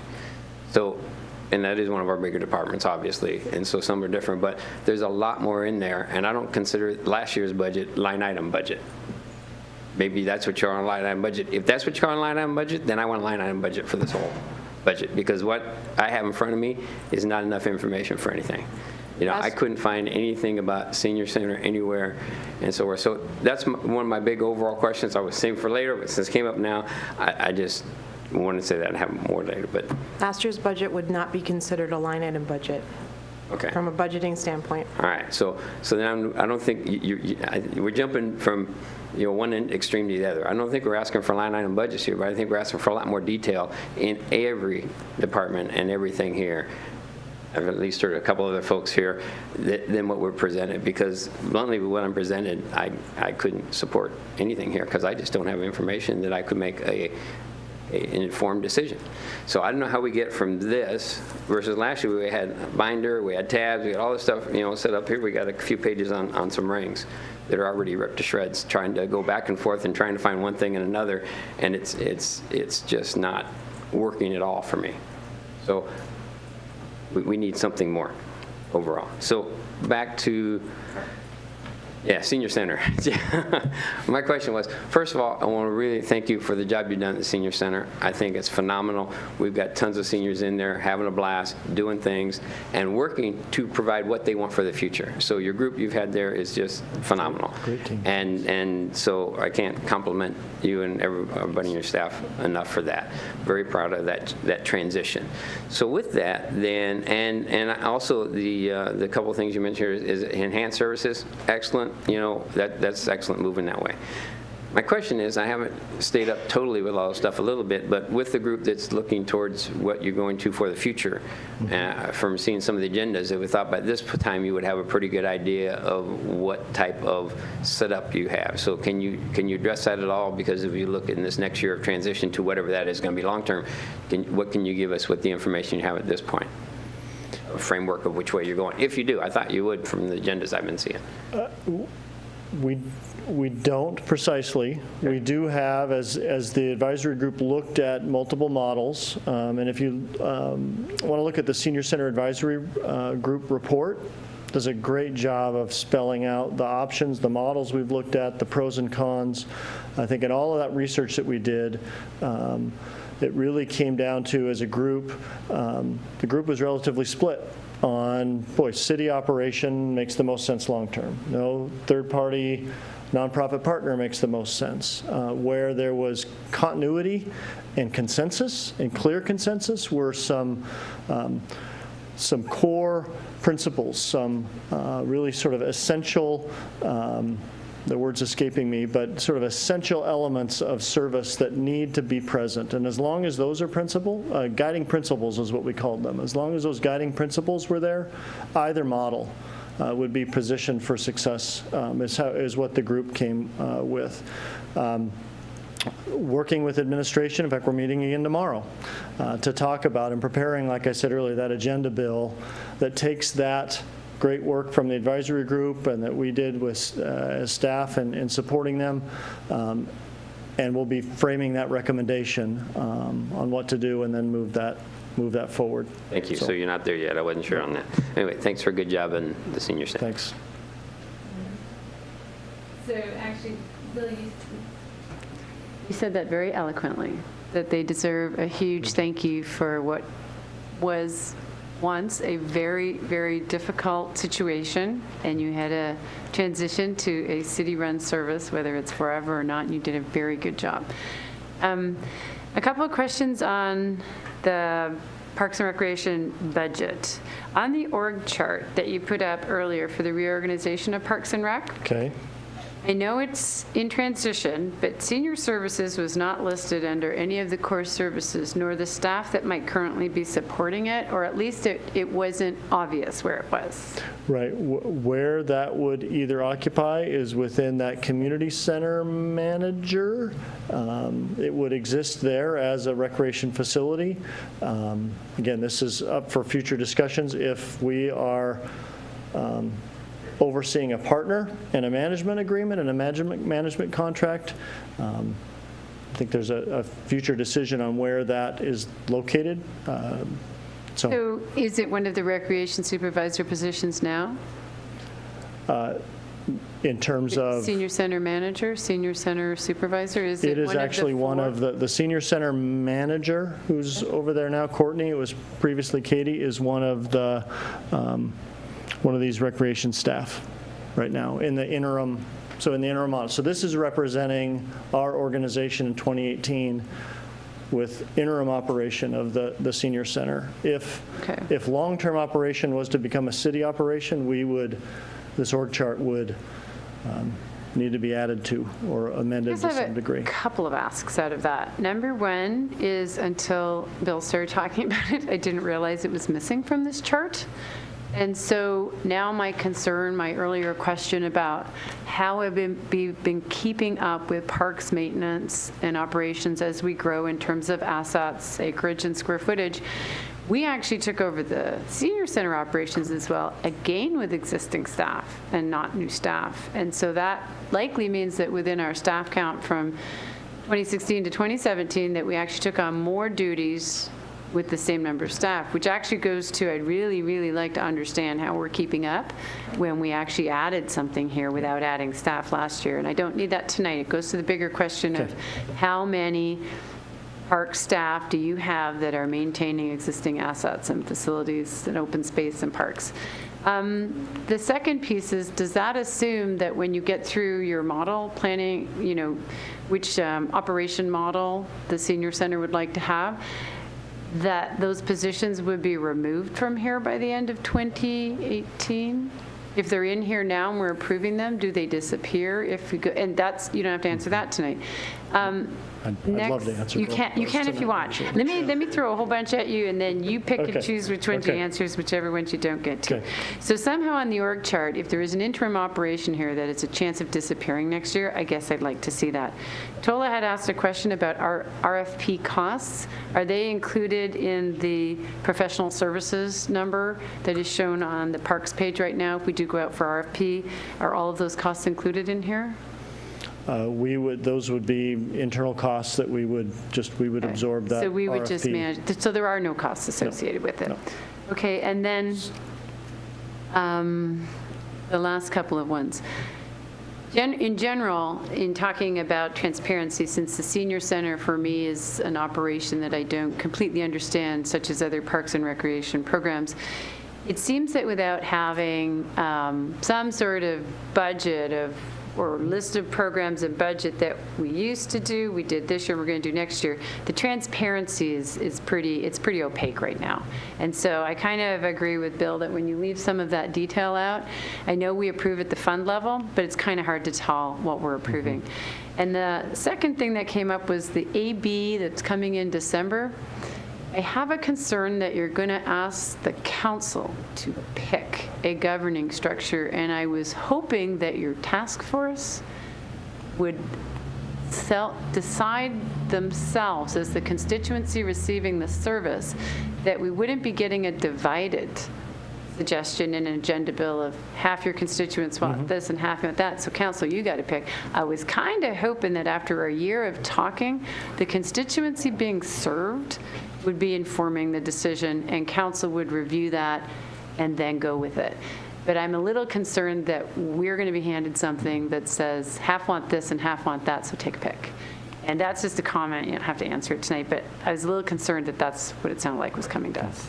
I'll work backwards in some answers. The intention of that agenda bill is there will be a recommendation for an operating model. So that will be something that we'll be giving to you as the policymakers, is with the recommendation of which way to go. In terms of the senior center operations and how we absorb that, two facets I would answer that. The facility maintenance piece, so just maintaining the asset. Since it's a city-owned facility, in the prior model, facilities maintenance was providing the facilities maintenance. So that looks just the same as it did in 2016, as it does now in 17 and 18. So that's within this facilities team. That facility maintenance is providing the building maintenance. The operational component that I think is your question is how are we operating this on an interim basis? You're right. We didn't ask for an FTE. It's why you've probably heard me at nauseum say this is not sustainable. This is not long-term. This is interim, because we borrowed some positions. We borrowed a position from the pool to fill that position. That's still the state we're in 2018. So incentive, motivation for transitioning to long-term operation, to get to Councilmember Mart's question, yes, we're incentivized and motivated to move to that long-term model. The intention would be that FTE position would go back to its duties, its essential duties, where it was within the department. So.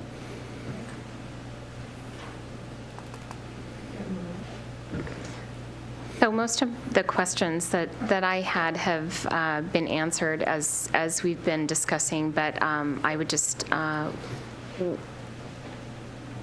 sitting on safety and services, I would also really like to see that sort of the timeline and be able to push forward to that date. And I too just really wanted to thank you and the staff for everything that has happened with Senior Center. This has been so incredibly important, and we've been talking about it for years, and such a great job, and I really do appreciate and like what I see with the enhanced services. Thank you. Thanks. It's a great team there. It's really a great team at the center. All right, transitioning to the next two facilities. So these other two I'll mention in unison. The pool and the community center have historically been 6-day-a-week facilities. They've not been opened on Sundays. And looking at community feedback that has certainly been heard over the years, as we, like I said earlier with the restructuring discussion, looked at our how we're aligned, looked at our services, where might we enhance our services. The proposal that we presented was to transition and open both of those facilities on Sundays to be a 7-day-a-week operating model. When we started to look at what that meant, really from a staffing standpoint, it's a relative incremental increase in making that happen. There's as well an incremental facilities increase in some of the utilities costs, but as you would imagine with buildings of that size or with that warm water, we don't, on that day we're closed, we're not shutting the systems down only to fire them up again on Monday. So there's already utility costs and expenses happening on that Sunday. Let's get public use in there. So all that to say, there's been strong community interest. Again, historically, as we've shared this with some of our interested groups that are looking for space, there's already interest to utilize that space. So we would anticipate filling the time of the facilities with both some rental users and some contracted users, but also general public use. We're looking at a direct expense increase of just a little over $40,000. So that's been put into we do have operational budgets. We have a community center budget. We have a senior center budget. So within the community center budget, have increased expenses to $40,000 and anticipate revenues being in the $41,000 range. So, any questions? So this looks pretty simple and pretty awesome. Was there anything in the professional services expenditures for next year that was related to this, or no? This is just as simple as you just presented it? Yeah, nothing in professional services expenses, no. Awesome, thanks. Yep. Jeff, are the services that are going to be provided on Sunday, like at the community center, is it that the community center is open, or will there be things going on like there are on Saturdays, or can you just speak to that a little bit more? Yeah, a little bit. Not completely defined. I think initially it's going to be more of a drop-in, available for drop-in use. I think as rental groups happen, as some of our perhaps programs increase, we see a need for offering some programs on Sundays. We now sort of grow into that organically, but I think initially it's just available for drop-in use and rental use. I think this is great. Yeah. It's fantastic, and it's something that I've heard from community members and from myself when I wanted to rent things out for birthday parties when the kids were little on Sundays. So I think that's awesome. Staff's excited as well. So thanks. Yeah. Again, great. I think it will fill a need easily. Still just a little amazed. I see expenses and revenue about balance out, but there's still a number of bodies that will need to be at 2 facilities on Sundays. And you're staffing a senior center without adding FTEs, and now, Sundays at 2 facilities without really requesting FTEs. So I'm just looking here and seeing how, you're making magic here, and I want everybody else to say magic, but I wish it was magic. It's not magic. There's another staffing. There's a staffing component within our department we rely very heavily on, and that's part-time, non-benefited, those PT&R positions that aren't necessarily FTEs, but certainly from a coordination, supervision, management standpoint, a lot of our management is both FTEs, but also part-time staff. So that would be still under salaries and benefits, but for non-FTE folks, that's how you're covering that. Part-time salary. Yep. Okay. Yep. So you don't add up. They still count people who work. They still count for FTEs in all our stuff somehow or other, or they don't have a permanent position, how are they counted? Because there's still, I mean, still workers and they're still working, but we don't show anything for seasonal employees of any type anywhere? I don't believe that's calculated as an FTE. Not an FTE, but it's all still in salaries and budget. So when we look at the parks and it says it's spending so much on salaries and there's only, 42 people there really are a lot more than 42 people being paid out of salary and budget. Hundreds. That's what I'm trying to figure out here. So it doesn't, look like everybody's making $1 million a year. Okay, thank you. No. That's a great question, Bill.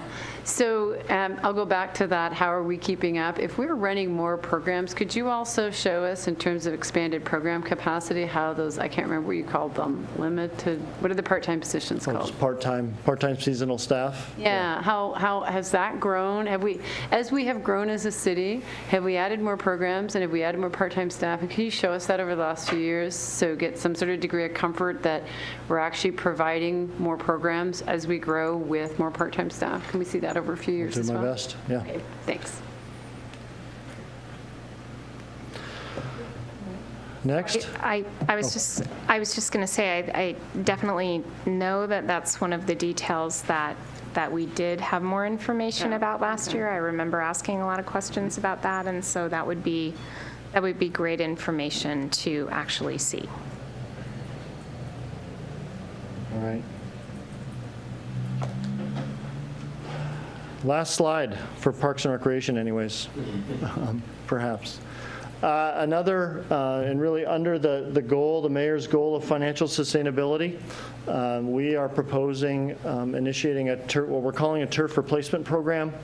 What this really is with the 2 new synthetic turf fields coming online in 2018, so we're basically doubling our synthetic turf field capacity. We think this is a great time before all that revenue is just absorbed into the general fund. Let's take an opportunity and create a program that allows a portion of all the revenue from those 4 fields to go into the general fund to cover operational and maintenance costs, and 50%, the other half of those revenues, to go into a turf replacement program, because we know in roughly 12 years, we will need to be replacing the turf on all 4 of those fields in terms of their useful life. The fields on pad 3, we are likely 3 years away from needing to replace that synthetic turf. Jen Olson and I have worked up a relatively roughed up pro forma of what we would anticipate that revenue to do over the life, and how close it would get to fully funding the turf fields. It wouldn't fully fund it, knowing that we'd have, in rough order of magnitude, when we look at those turf fields, in today's dollars, it's about $1.5 million to replace the 2 fields on pad 3 or the 2 fields on pad 1 when it comes time to do the turf. Thankfully, you're not doing a full capital project again. You're just, much like your home, right? You're just rolling up the carpet and buying new carpet. So on the maintenance side, the annual cost that we anticipate for those 4 fields, when we look at our staffing time, when we look at cost for lighting, and other costs, we are at about $130,000 to $150,000 a year is what we're anticipating maintenance. So that 50% revenue into the general fund would help support that maintenance cost. That new revenue going into this turf replacement program at $140,000 a year over that 10 or 12 years, we would be we can get you those numbers, but we're to replace all 4 years, we come pretty close. We get to about 75-80% of the cost would be covered by user fees, which is a far cry from, again, having to just find that money somewhere. So we think it's a great opportunity to make that transition. So why not charge higher fees and make the users pay for the replacement? Great question, and certainly something we can look into. I think we anticipate going into this first year looking at a 50-50 split, and then let's look at how revenues are actually coming in, look at what the fees are, look at what that balance is, and we might want to proportionately adjust that as we're moving forward. So the one thing that was not really apparent in the slide, but again, it was in Jeff's head. I didn't understand what the other 140,000 was going to. Like, I didn't understand that I know it's going for maintenance, but I couldn't put the two pieces together. And so I'm glad that you said it, and it's up on the slide. I guess maybe I didn't read it properly. But I had asked, one of my questions that I submitted to Emily and Jen earlier was to understand how we fully pay for the replacements every 10 years. And so if we're going to see that if we're going to see a proposal in this year's budget that gets us 75%, could you also show us a proposal and a fee structure that would get us to 100%? Just so we can look at both and talk about both. Thanks. Sure. You bet. Just a little more on that. I'm just playing with the numbers here, which you mentioned. $1.5 million for each of those two fields to replacement in 10 years. So that's $3 million. Right. Yeah. And so at 140,000 a year in 10 years, that's 1.4 million. That gets one done, and one's 3 years away or so. So I hear what you're saying, 75%, but it doesn't look like 75% to me for a long time. So I guess that's a question I'd like to see a little more on that, because I think, people want those fields and we should provide them, but we do need to figure out their costs. And here we have talked about users that bearing some of that cost. Yep. I agree with that. And this is that, so there is that annual maintenance. Yes. Yep. We'll look at those pro forma numbers. It's where that maintenance commitment does come in. The grooming, the fields, the taking care of them annually to get it from 10 years to 12 years allows you to get a little closer to those. Because I've seen some pretty ugly turf fields out there at a few places that are really due for replacement, really, and it's like, I don't want to have those on our watch. Right. We have drains on Tibbetts Field, right? There's drainage under the grass, yes. Yeah, the maintenance on that, what's that like in terms of as a magnitude, and do we have a plan to cover that long term? Specifically the drainage under Tibbetts? Yeah, in other words, does that have the kind of long-term costs that you would have with turf fields? Or how does it compare magnitude-wise, or is it tiny compared to the maintenance on turf fields? And are we carrying a long-term maintenance cost that's significant on those fields? I think the challenge, the reason we installed them there was they were so wet and swampy. So it wasn't necessarily a maintenance issue. It was just the playability and the functionality of those fields weren't functional without putting in that, it was turf. Not turf shield, but it was that drainage. Green shield? Green shield, that's it. Yep. Yeah, yep.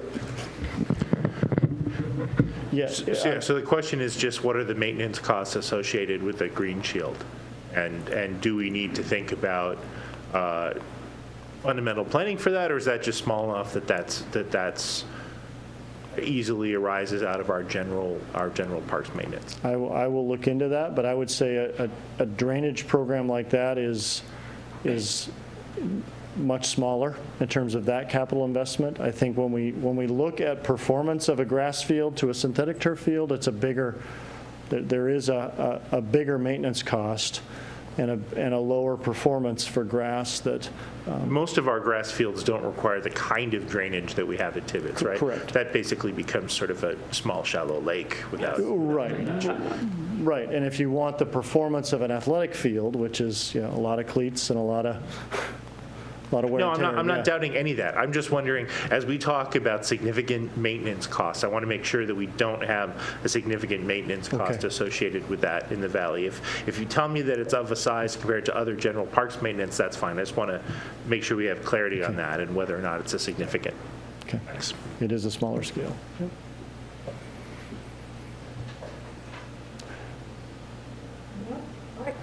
Thank you. Hang on, one general question about past that, just going back a little bit to FTEs. Looking back at facility rentals, there's a position being eliminated that's event and facilities coordinator, and it seems like just a few years ago, or it's on section 10-38. I think you are. That coordinator position's becoming a supervisor. So under that same facility section, do you see a one? Okay, right. But my question was, it was just a few years ago that we approved this special position under event and facilities court, because this was going to up rental in fees. It was going to pay for itself. It was going to do all this stuff and really utilize, Tibbetts and all those places, do promotional stuff. And so that these are going to be fully utilized and have a really good revenue stream that would pay for that position. Yes. So there was a big justification for that position, and now that position just seems to slip away. So I'm trying to figure out how that works. It doesn't. So that was a third position that was added, and I believe that, I don't have it in front of me, but it should still show there's three FTEs in that. It's 3 FTEs in 17 and 3 FTEs in 18 within the facilities group. Is that correct? Yes. Yeah. So that position that was requested and approved is still essential and is still within the 2018 budget. But you're shifting the responsibilities of that position to another position. No, it would be a supervisor within that group. But still doing the rentals and facilities work. That's correct. As the finance director talked about, we did little tiny class comp reviews, which included what are the titles that exist in the marketplace, and therefore what should we represent at the city so that we're able to recruit and keep good employees. And so it's a title change in essence. To get in line with the results of that class comp work. The position, as Jeff said, that you approved, you added, is a lower level position to help staff that Right, so we're getting function. rid of a lower level position that was approved in supervisor. No. The lower level position that you approved is, and again, I don't have that in front of me, but it's not the coordinator position. It's, can you give me what the other title It is? says events and facilities coordinator -1, and then recreation supervisor +1, FTE. So for that department, it stays 3. Right, so one of the other 2 positions were the ones that you approved, and so that position stays at the same level. The coordinator position was a prior position, and that's what is being retitled to a supervisor. All right, and then that other position is under administrative support assistant or something.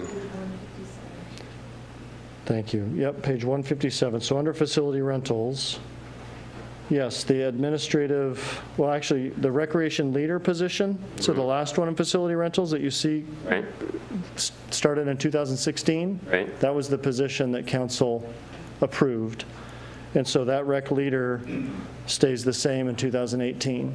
You see that? Okay, The events and facilities coordinator position gets retitled to recreation supervisor. So, but that's a supervisor within the facilities team. So that's the lead of the facilities group. all right, thank you. Yep. Thanks. Thank you. Transportation efforts, looks like Sheldon is here. Thank you. So transportation, is this on? Transportation. The city is influenced by what is happening in transportation, both from the regional scale and a local scale. As you can see from the map here, obviously there's Issaquah right here in the middle of the regional map, and you can see we're kind of at the crossroads of some major highways that bring traffic in and through Issaquah. But transportation, as one of... Is that new information? Pardon? New information? No, I think that's obvious information. Okay. It's Pete and repeat. Issaquah is the center of the universe, though, by the way. Where's the cursor? Right there, center of the universe. So, as transportation influences Issaquah, there's some things that specifically influence it, and that's, state and federal highways, regional and local land uses, the geography that surrounds Issaquah, the need to provide multiple options for mobility for people to get around, either in their commute or just locally to recreate and just use services in town. Some of the options for mobility include light rail, transit services, cars, bicycles, on foot, trucks for freight to support your economic needs and so forth in town. So there's a lot of needs, and a lot of those needs compete with one another, as well as just, influence how everything gets designed and built.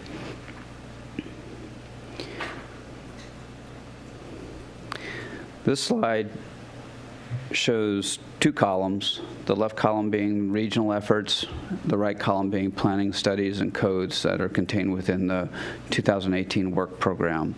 In the regional side of things, the city is looking at ST3 as well. That planning theoretically is to begin by Sound Transit in 2024. I think the administration is already beginning to think, how do we get the community involved and engaged here and influence how Sound Transit comes into town. WashDOT, as you guys are aware, the I-90 shoulder hardening project is ongoing, as well as the I-90 Front Street interchange justification report, the IJR, is going to start here this fall sometime or early next year. Northwest Sammamish Road pinch point, that's under the regional column. It'll also be in the local column, but that's one where we have to coordinate with WashDOT and FHWA to provide us enough room for building the widened road in the pinch point area.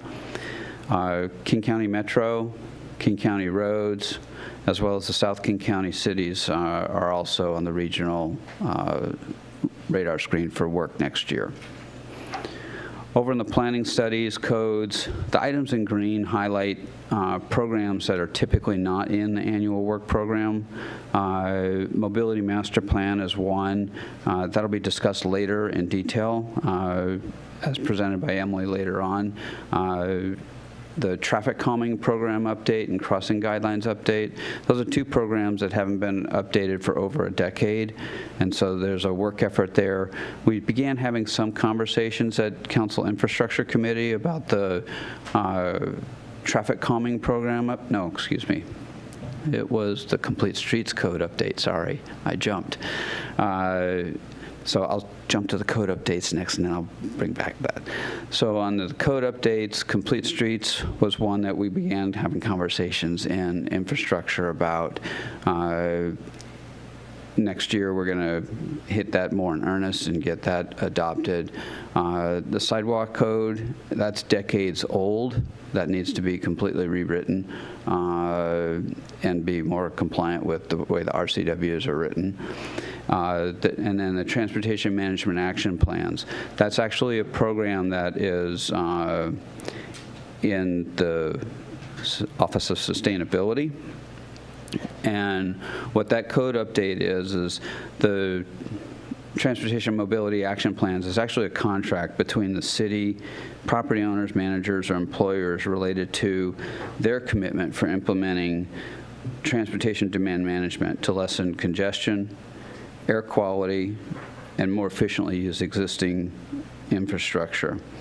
It was identified as an early action item in the Sustainable Building Action Strategy Plan, and it's also in the city's CTR plan that has been submitted to the state.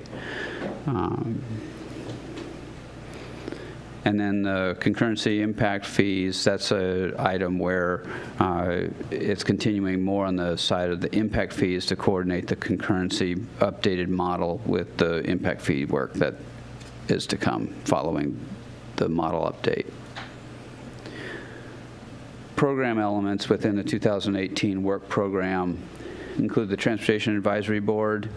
Again, the items in green are items that are a substantive amount of work and or new in the work program.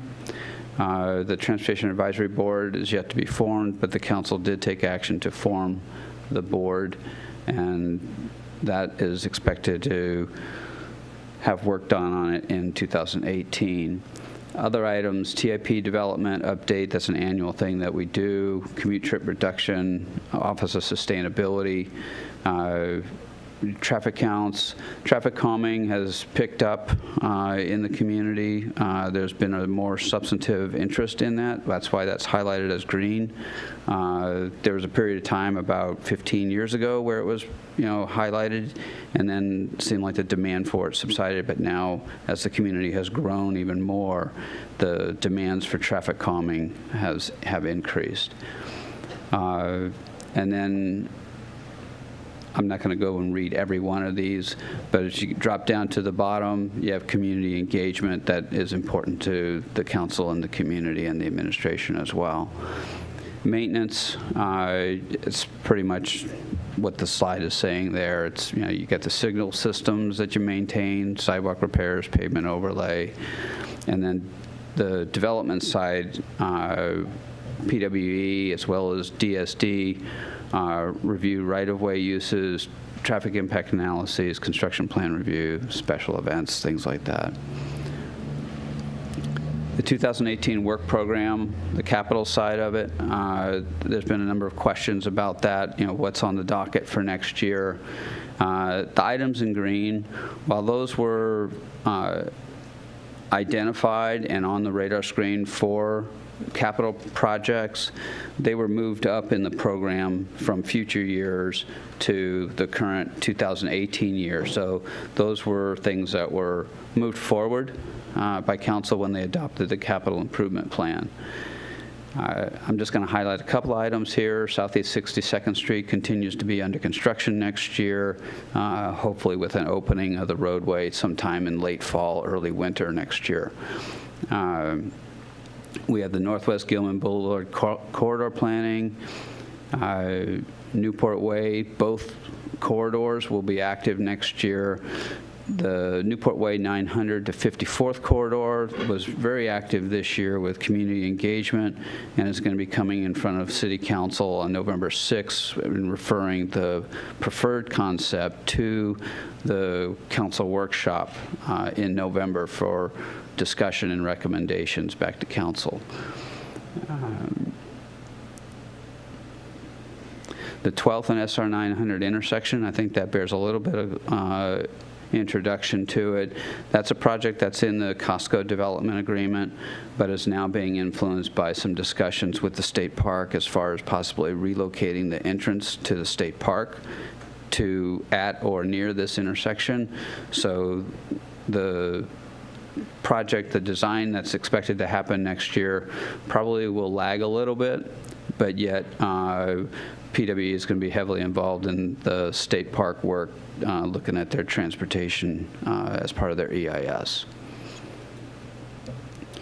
And then lastly, just things that we need to do to update the TIP next year. There's a number of items here in black that are small-scale projects that typically would have fallen into the smaller scale programmatic element that the council used to have for complete streets. But then there's some other things in here like the adaptive traffic signal control system. That's a brand new capital project that we'd like to scope out and concept and try and price it. Then we have some other things that we want to add as far as annual programs to the Capitol, which include ADA improvements within the right-of-way, sidewalk repair maintenance program, as well as a traffic calming program. And then, of course, there's always the item that's in brown there, community-generated ideas. If we get complaints or people see things that they think can be done better, we incorporate. So that kind of talks about the transportation program. Correct. So if you go back to the capital. How far back? Go back to the capital list. So this is, we are going to be getting additional information on this. This is the one we're going to be getting additional information That's on. correct.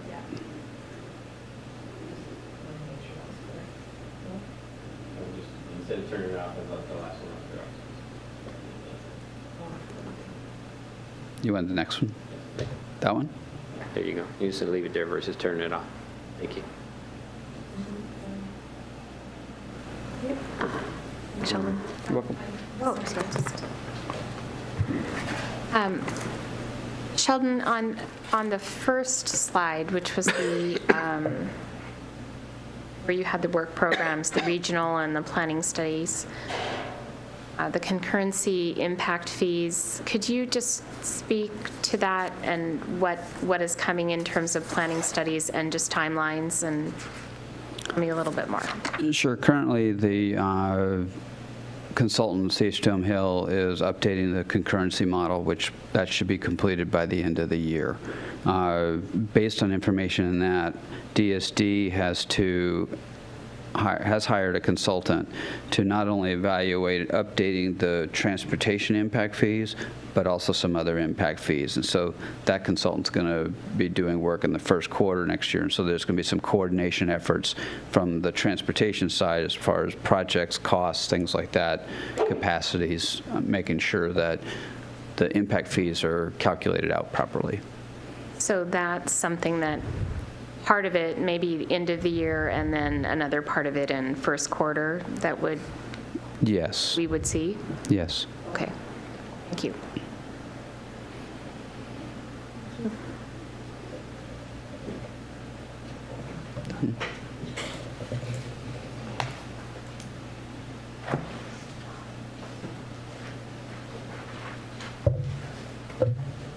Now we're moving on to post-moratorium project status update and plans for 2018.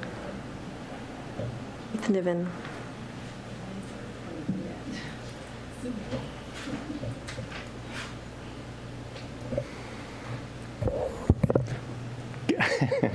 Good evening. Keith Niven, Director of Development Services and Economic Development. So this first item I'm going to speak to this evening is an update on post-moratorium.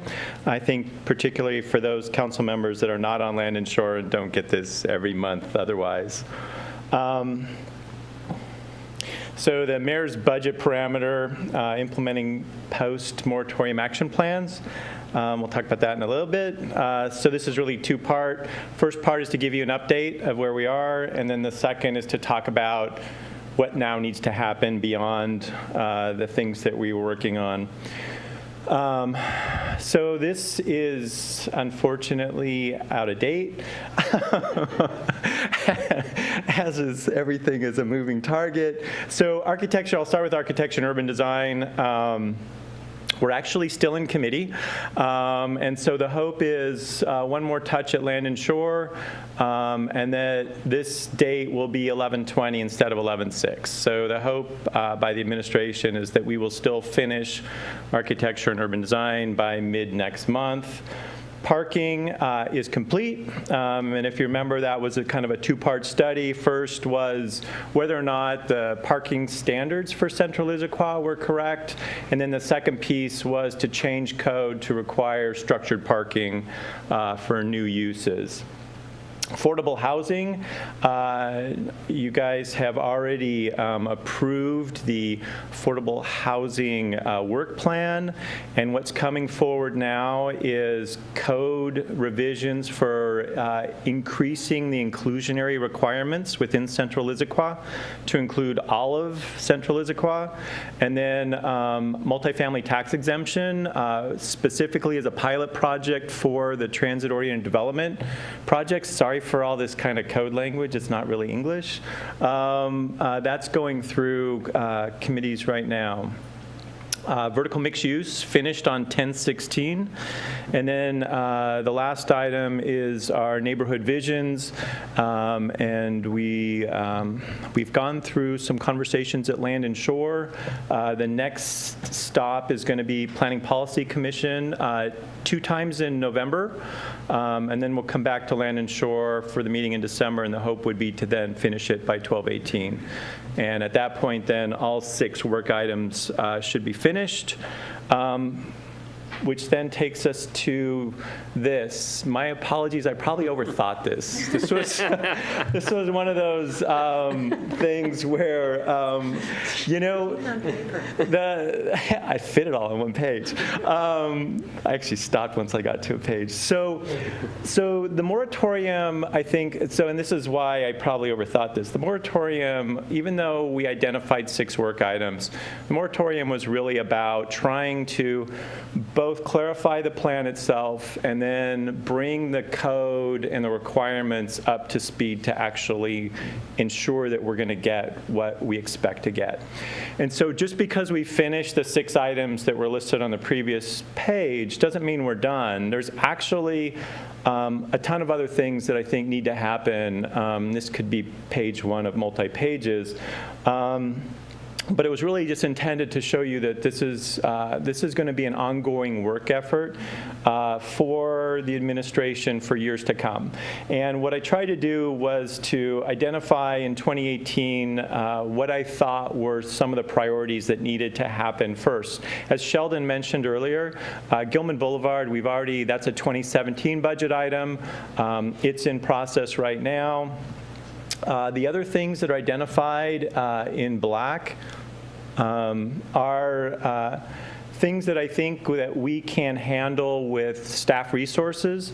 There isn't a budget ask specifically for any of these. The one item that I would say, and we'll talk about it a little bit later with the sign code update, would be if we're going to potentially allow some special signage for the old Route 10 neighborhood, which is a conversation to be continued later. So this is the extent of the post-moratorium kind of work items. And there really isn't a specific budget ask to do these things, but it will encumber existing staff resources. Any questions? Awesome. We should have put you first, since you were just Sheldon. Thank you. Moving on to our last item, and there's one other item that is not on the agenda that Jen asked to add, and that is LTAC. And the slides are in the agenda packet. It just didn't make it onto the agenda. That's correct. So, are you doing all these, Emily? No. Oh, okay. Just as we refer to it as the MMP. So tonight we are going to talk about, I'm Emily Moon, I'm the Deputy City Administrator. I just broke my pen. I got it back together. I'm that crafty. We're going to talk about mobility master plan, Old Town parking, sign code, and LTAC. And so we have only 2 employees talking about this. Keith gets to talk about the bulk of this presentation. So I'm going to talk about mobility master plan. We've had a little bit of discussion this year and more discussion in past year about the mobility master plan. You see the little asterisks next to the $175,000, and that's because this was supposed to be budgeted in the street operating fund in professional services, but was inadvertently left out. And so we are going to be coming back to Wednesday night to give you a short list of items along these lines of our administration's recommended modifications to the budget. Some of these things came up after the budget was drafted. Some of those things came to light as oopses or typos even. So we're going to give you that list of recommendations on Wednesday. This will be on that list. So it was fully our intent to do it, as you know, because we have talked about developing a structure to support the development of the mobility master plan and the execution on the plan. Okay, so I have a little summary statement about what we think this will be: a vision for transportation in Issaquah, a strategic framework that guides the planning and implementation of a connected, sustainable, and balanced transportation system. This is language that has been discussed with staff transportation mobility team. It's just a starting point. A lot of the work that needs to be undertaken in 2018 includes scoping for this project, and we're delaying that to some extent until we have a senior transportation planner in place, which that you've authorized for this year, and the Transportation Advisory Board. Just to give you a sample of what we typically see in chapters in transportation master plans or mobility master plans, include things like discussion on the connectivity between that plan and any regional transportation plans, chapters on transit, on funding, on modes of mobility or our multimodal approach, transportation facilities and programs, integration with other city plans like Central Issaquah Plan or our Regional Growth Center, operational and maintenance issues, traffic calming, traffic enforcement, trends and conditions, parking, performance measurement and metrics, freight and distribution, and transportation demand management. Those are just examples of chapters that you will typically see in a transportation master plan. This is what the plan hopefully will be. Big picture, it will include our strategies for tackling traffic, which right now we use the phrase "Go Issaquah" to try to communicate all the pieces that go into a working transportation plan. This mobility master plan would provide the vision for transportation in Issaquah, the strategies for how to achieve that vision, the multi-year action plan, the steps we need to take, the projects or programs we need to evaluate and implement, and then performance measurement so that at the end of the day we can see that we're really doing what we need to do in order to achieve that vision. This is another way of talking about objectives from the plan, a little bit finer detail. We're hoping that we will create a comprehensive view of our entire transportation system. Talked about integrating plans in the past, how important that will be.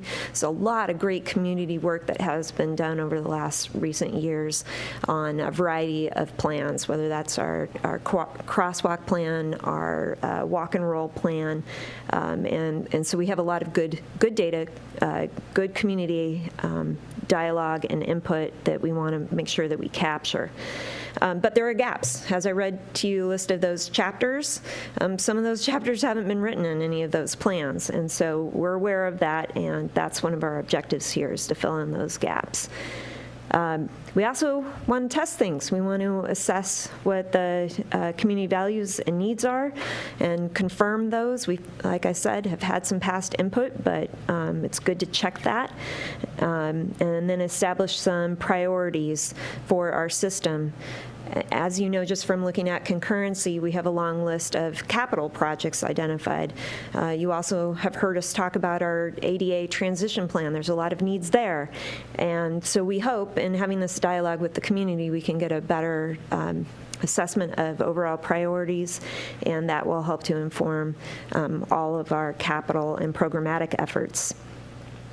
Then from that input, we'll develop strategies and the performance measures and begin to plan those near and long-term projects and have ongoing discussions about the funding and implementation steps.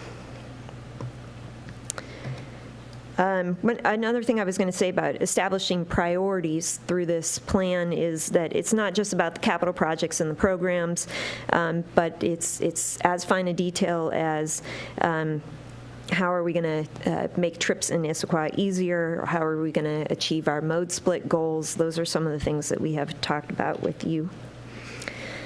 So how to get started on the MMP. First step, as we have communicated in the past, will be to hire and onboard the senior transportation planner that you have approved.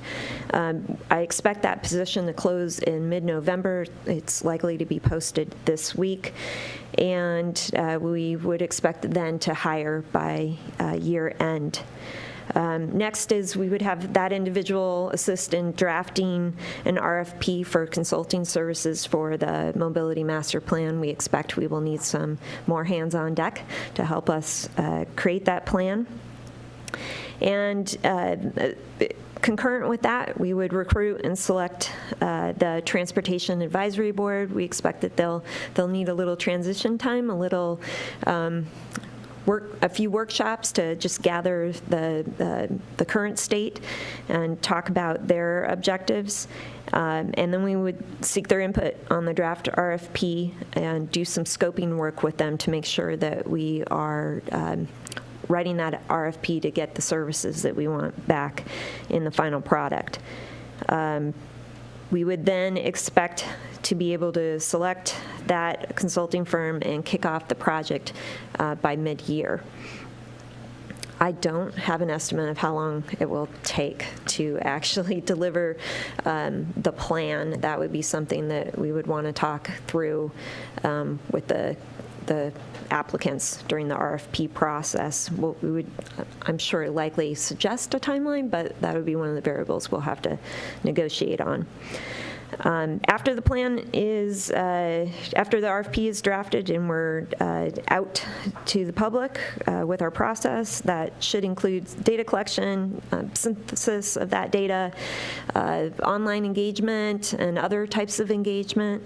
We'll test some hypotheses and assumptions about what that data is we think is telling us, and write the plan, and then come back to you for discussion and ultimately approval.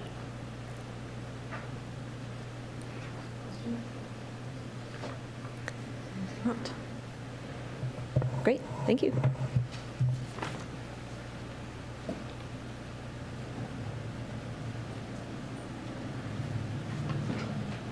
Oh, now I know why you weren't first.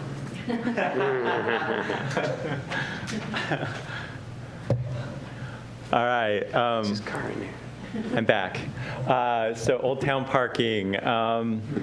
There is a request in the budget. It's within the economic development, professional services, $40,000 to conduct another Old Town parking study. So scope of work, we've done this before. So I figured we should start by reviewing the previous studies. Look at what we looked at, look at what the public comments were, and then do some outreach. Hear from the businesses, hear from visitors and residents in Old Town. Do that part up front. Update the map of the parking supply. Identify areas of overuse and shortages. Review practices of peer cities in terms of parking enforcement. I think the gorilla in the closet here is definitely, are we going to finally get to a point where the city is going to regulate parking? That seems like that's one of the biggest questions that's going to come out of this activity. The other is capacity and availability. Do we have enough to serve existing businesses and visitors within Old Town? And then at the end, obviously the recommendation and what's it going to cost. So if there is an enforcement piece that comes out of this, tell us what that's going to cost. And as we talked about earlier with kind of the parking analysis that was done as part of the Central Issaquah Moratorium, there's a number of different choices that the city can entertain if it wants to go down that path and open that door. I think that's it for this one. Okay. So the one thing that I didn't see there, and maybe that's just part of what you're talking about with the scope of work, is we had talked at one point about partnership development with businesses to open up some of those, if it's a daytime, a dentist's office, for example, and they close at 5 o'clock, would that be available for parking in the evening for all the people that are trying to go out to restaurants and that kind of thing? So we started, thank you for that. That was, so when we put together our Old Town Task Force, there was a lot of conversation about parking and about business cooperation to not have individual businesses sign their lots for their use only. So that the expectation is that off-peak parking, you can capitalize on the existing supply. And so part of that is working with DIA, and that would definitely be part of, I think, the strategies here that would come out of this, is trying to get DIA to kind of reinvigorate that effort to get the downtown businesses to open up their parking to other users other than just their customers. Okay. So Keith, I know we've talked about this, and it may be part of the scope of work or not, but is there, you say DIA, and I kind of don't agree that it's actually a DIA necessarily thing. The city collects B&O taxes from a lot of businesses who may be in this category of having surplus parking at certain times that would actually be able to supplement our current stock without us actually constructing anything.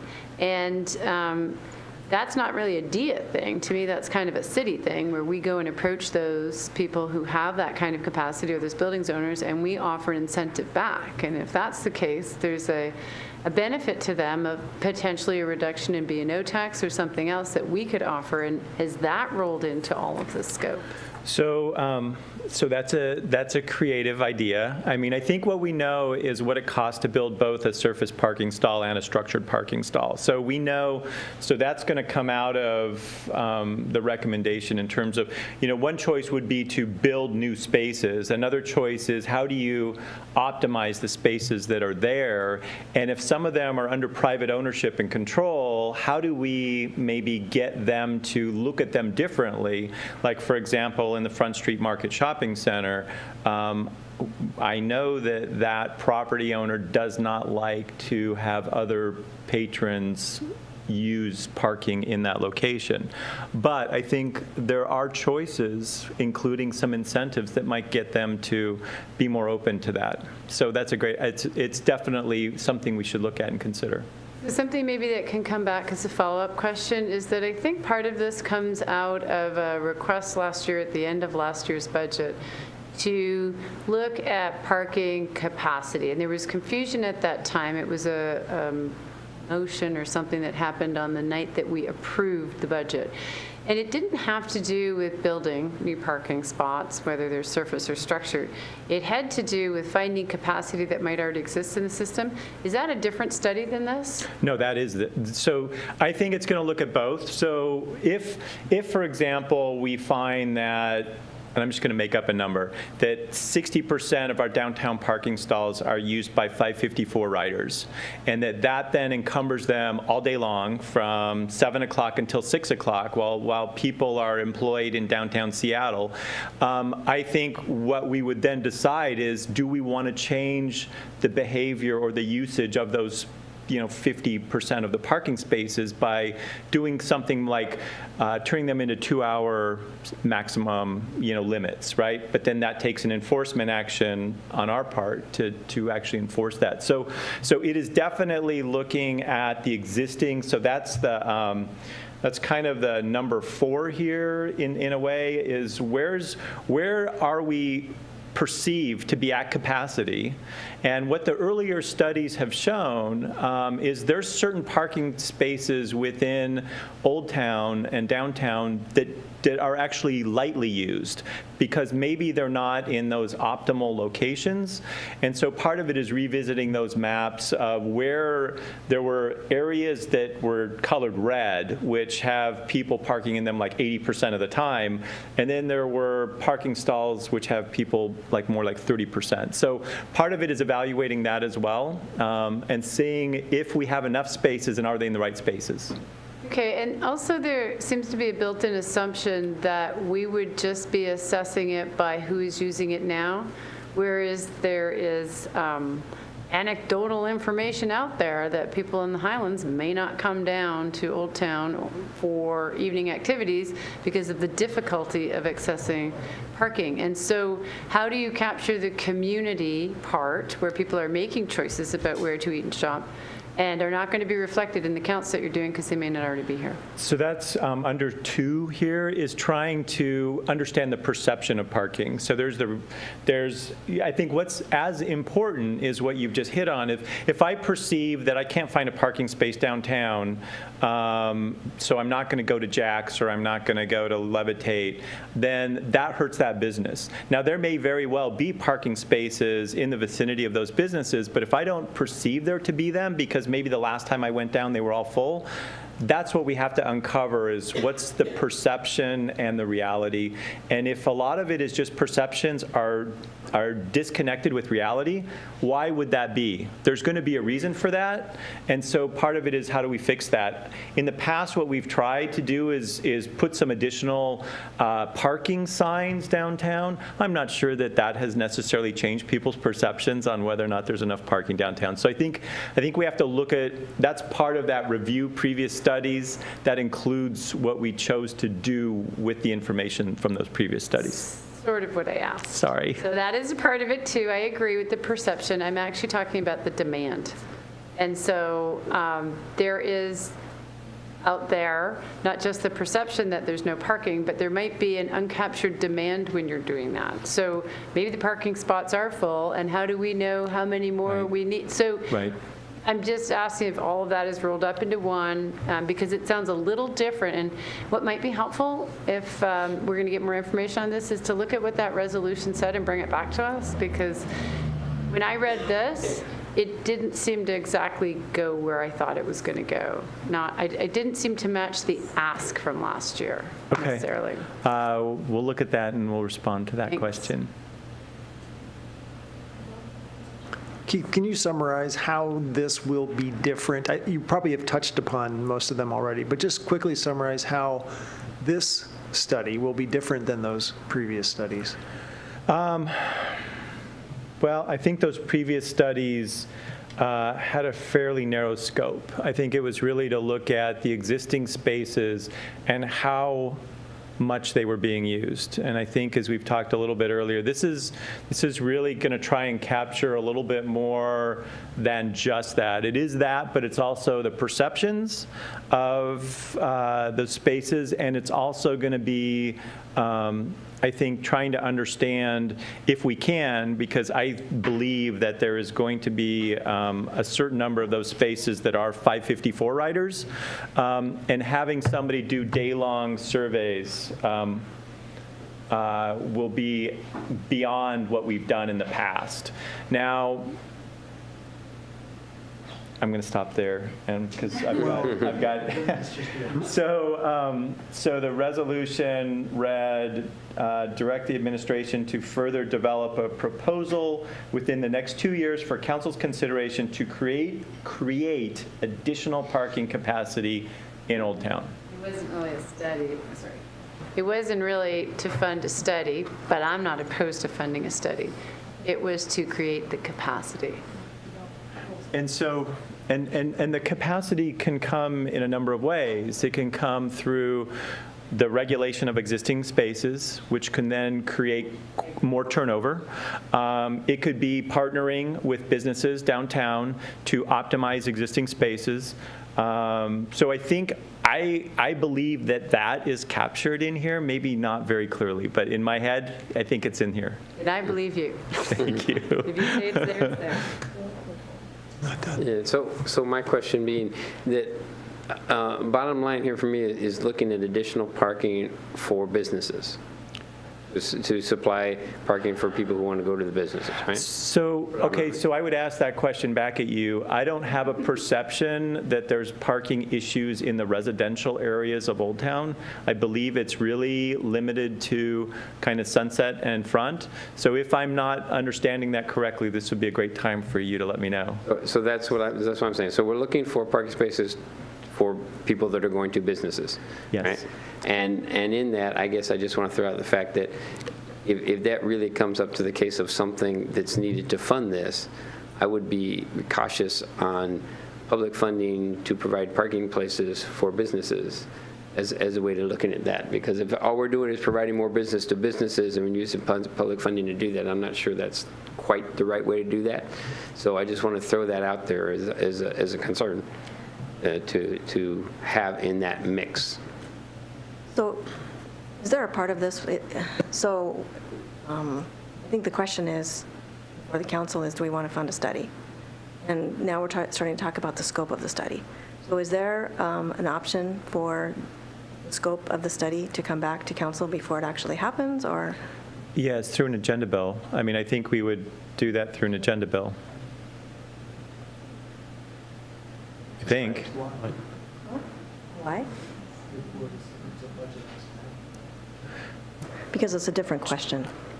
Because I think you would do it when you awarded the contract, right? I don't know. So my thought would be that it could be a discussion item for a work session where we could. At the time, when Yeah. the time comes? Yeah. It doesn't necessarily, I think an AB that comes forward at the time that we are ready to award the contract is too late to have that discussion, so I Sure, would want to do it early. That's exactly what I meant, just whatever words you want to choose. It just seems, doesn't seem like getting into those details during budget discussions Right. is the proper way to, and there's not super right and wrong way, it just seems like maybe later. But anyway, there are other comments. Well, then Paul. Sorry. So I want to address one of the comments I just heard about whether we wanted to spend public money supporting businesses. I think of this as providing access to our downtown for all sorts of purposes. For salmon days, for events that we have, for yes, it's for businesses, but it's really, do we, is our downtown constipated for parking? And I think that clearing out the blockages would have all sorts of benefits for the community, if in fact that is the issue. I hear what we asked for last fall as more activist than what I see here. I think respectfully, getting some businesses to open up some spots after hours is not what we're talking about for capacity. I think it's really, does somebody have, if we added 200 stalls of structured parking or 300 stalls of structured parking, right? Would that fundamentally change the way that people in our community engage Old Town after 5 p.m.? Right? Would that change the people that come down from the Highlands? Would it change the people that come down from South Cove, et cetera, et cetera, et cetera? And that's really the question here. And what would it mean to make that kind of an investment? Right, that's the question for me, and that what I hope to get when we were talking about what we were talking about last year. This seems a little narrower of a focus, and I'd like it to have a broader, more aspirational. It may well be that we look at it and go, you know what, Councilmember Martz, we don't need 300 stalls of structured parking. You're wrong. All we need is to get the businesses to cycle these things over, and here's why. And if that's the case, that's the case. But I want to have it.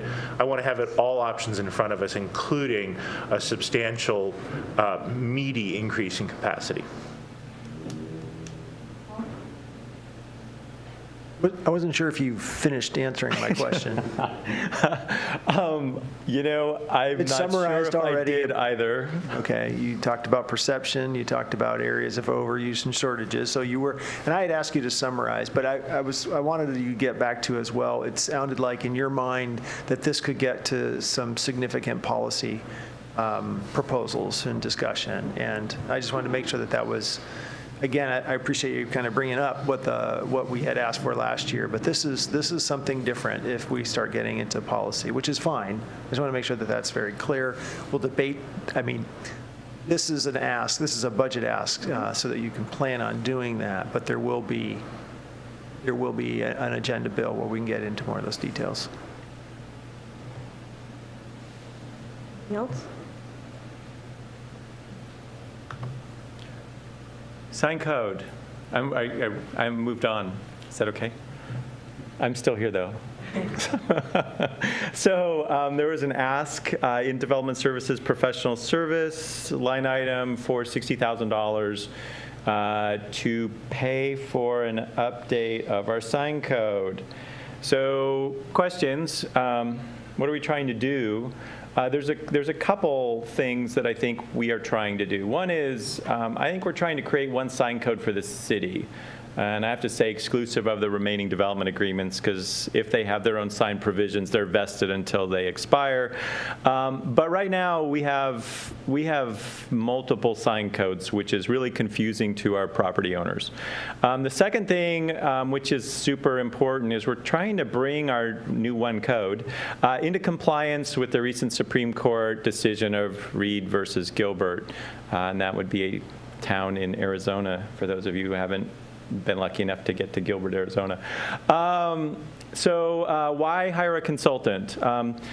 Consolidating current codes is time intensive. There's also people that just do sign code work. And frankly, we're trying to avoid getting us sued in the future, so having someone who knows what they're doing seems super important. Why now? Because we have exposure with our current code. So the court decision, Reed et al., the town of Gilbert, Arizona. The finding, any law or regulation of speech that is based on content of the speech is presumably unconstitutional, subject to strict scrutiny. That was the decision from the court. So in other words, if you have different sign code provisions based on what that sign says, for example, allowing a Stacy Goodman for City Council sign in your right-of-way, but not a church services on Sunday sign, we are now regulating based on content. Which is what we do. So we need to change our sign code. Nice that you said that Period. publicly. That's just great. Question? Yes, sir. So you use two examples of First Amendment, strong First Amendment language, right? Yep. What if it's comparing the Stacy Goodman for City Council another example. with Bob's Marijuana Emporium? Oh, there, that's right? better. Which Yep. is commercial speech has oft been held as not as protected as religious or political speech. This is why this is that important, because it says that you need to treat them all the same. Commercial speech gets Yep. held to as high as religious or political speech? That's what this case did to us. Yes. Yes. So everybody is changing their sign code to be consistent with Reed versus Gilbert. Kind of just measuring location, number, size, but you can't, anything on the face of it, you can't deal with anymore. Yep. Wow. Big change, right? So any questions? Mariah has a question. So I remember talking about this 4 years ago, 5 years ago, I'm not sure how long, this sign code on economic vitality. And so is there some pre-work that has been done that the consultant could look at, or just with this, maybe everything changed and now it would be better to just have a consultant come in and deal with all of the changes? So different scopes. So what we did with EVC, when EVC kind of first got put together, was there was a belief in our community that our sign code was too restrictive. And what that forum was that we convened with EVC and members of our business community was to talk about whether any changes to the sign code would be supported by the community and be brought forward to the city council for code revisions. Specifically, we talked about things like iconic signs, if you remember. And so what came out of that, amazingly, was that our community likes our sign code, and as restrictive as it is. So we didn't bring anything forward. This is completely different than that. This is getting us legally defendable and trying to get us down to one code instead of multiple codes, just because it's super confusing. And I actually did have another slide. This just shows the differences in the same thing.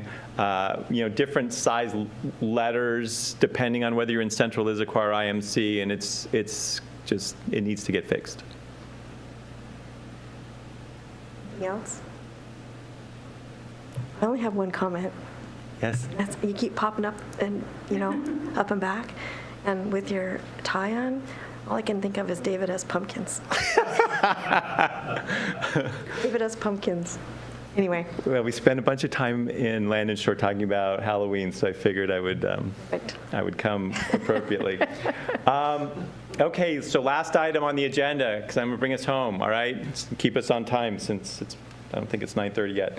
Lodging Tax Advisory Committee. And I'm just going to stop and defer to Councilmember Winterstein and say, no, I'm kidding. So state law, so RCW 6728/1816 talks about Lodging Tax Advisory Committee and what we're supposed to spend it on. And it's pretty prescriptive in state statute. Here's the budget page, and the big thing here is if you look down here, this is a big number. It's a big number for me, 447,000 and change. And so this slide's out of date because I put this together. LTAC met last Thursday, and what I believe is current. So here's this number, 447.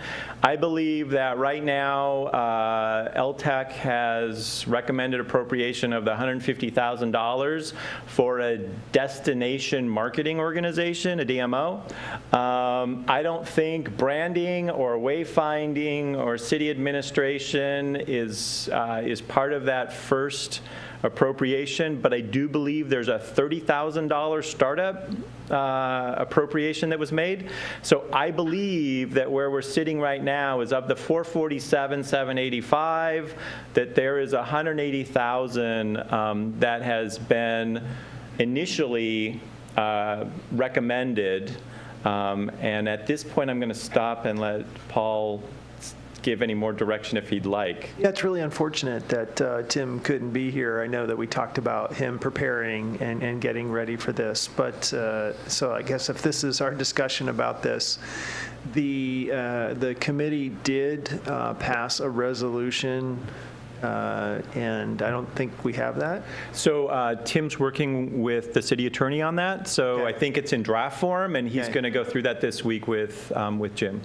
Okay, yeah, and it really was about a recommendation from LTAC for the creation of this DMO.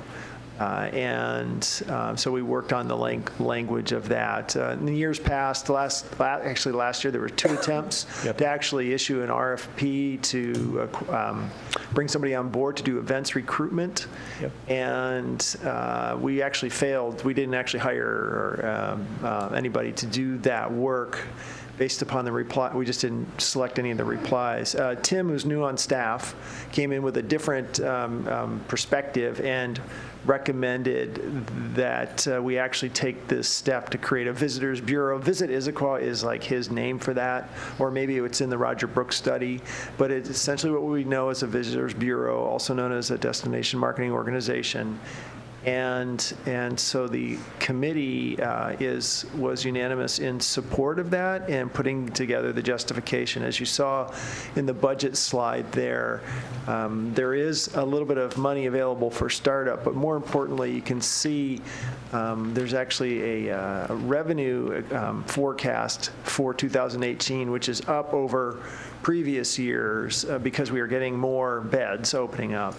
And there's the belief that there's pretty predictable reoccurring revenue for the foreseeable future. So actually creating this nonprofit and getting a staff person to get this process going was a major objective. And so we were going to hold off on any other budgetary requests. And like I said, there's a resolution. And when we get that, well, the whole council will be able to see that, and we'll be able to hopefully get that finalized before we go any further with the budget before the end of this budget process.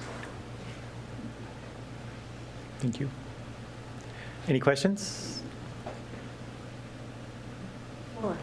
Can I go back to the sign code just for a second? So I'm going to venture far, far outside of my area of expertise for a second here. So evidently this month, the 9th Circuit decided in contest promotions versus City and County of San Francisco. MRSC has a web page on it. It says, what does this mean for local governments in Washington State? The Ninth Circuit's decision reaffirms local governments have greater authority to regulate commercial speech than they do to regulate non-commercial speech. For example, and it gives an example, but the title of this whole section was Ninth Circuit holds Reed versus Town of Gilbert does not extend to commercial speech. Oh. So it would be worth understanding the implications of contest promotions versus City and County of San Francisco as we move forward. Okay. Thus endeth my attempts at understanding anything legal. Wow.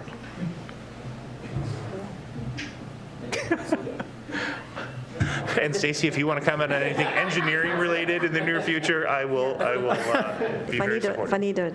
If I need to build a rocket, I'll come to you. Okay, thank you. Okay, thank you. Okay. What's next? Russ. Next thing or the last thing, that concludes the department presentations and the parameters. So it would be to, if you wanted to, if there are any other further questions for you to ask of the administration. I want to go back to one thing that I brought up earlier, and we had just a little bit of discussion about, and that's comparing the content of this budget to the content of the last couple budgets. Going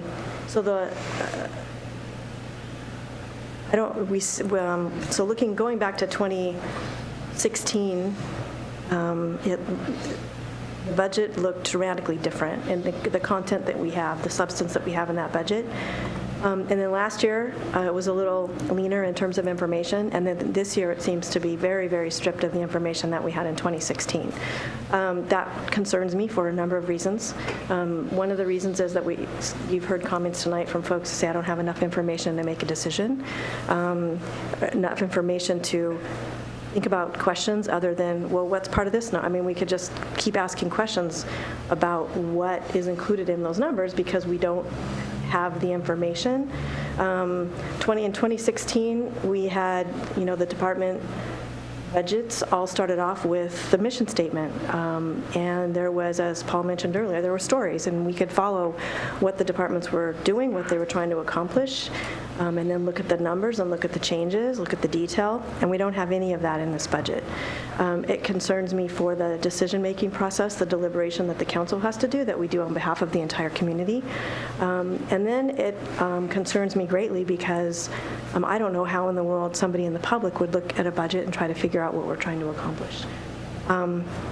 So I'm concerned that we would continue on with this budget process and adopt a budget that has only this information that seems to send the message that we're okay with that, because I'm not okay with that. So I would like to know how my fellow council members feel about the format that the less substance that we have on the budget, and if you have concerns like I have, what it is you all would like to do, if anything, about that. Tola? So a couple years ago, I had a council goal that I submitted that was extremely detailed in having lots more historical data to examine as we went through section by section of the budget. So I'm kind of on record as liking more information, particularly the context of where we've been. So I can't say I disagree with you. My challenge is that it's October 30th, and what do we want to do? I struggle with what alternative we would have at this point. I guess my way of thinking would be that we would have a session where we would clarify what we would be looking for 12 months from now or 10 months from now, and not try to. I don't know what we could do at this late hour in changing what we go forward with as part of this budget. Raya? So I talked a little bit earlier about, I was just surprised when I saw the budget, and the reason why is because I feel like last budget session, we had asked some detailed questions. There was a lot more detail in the budget that we were looking at, but we were actually asking for, it would be helpful to see this, or it would be helpful to see that. And that was the first budget session I had gone through, and all of that was captured.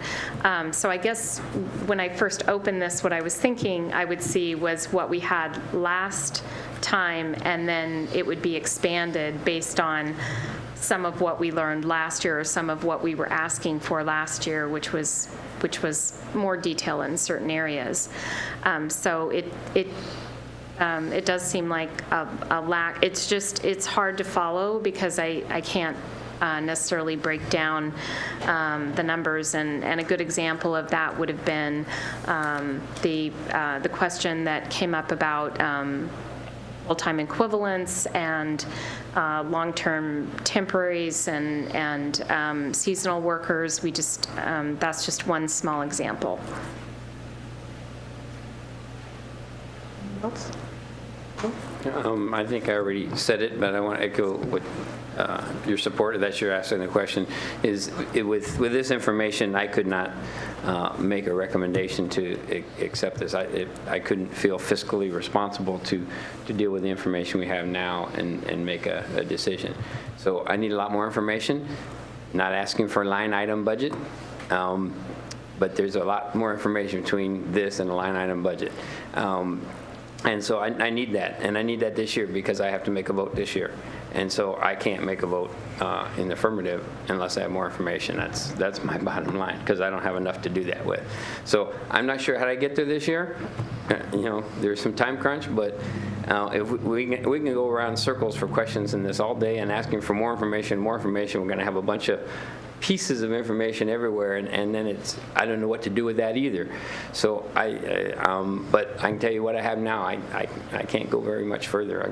I got 3 pages of questions put together already, and it just goes on. So and most of them are the big ones on how what am I really looking at? I just don't know with enough detail. But I want to clarify, I'm not asking for a line item budget, because that is something very specific, and I don't think we're asking for that kind of information either. But looking back at the 16 and 17, I mean, I think those were much better to deal with.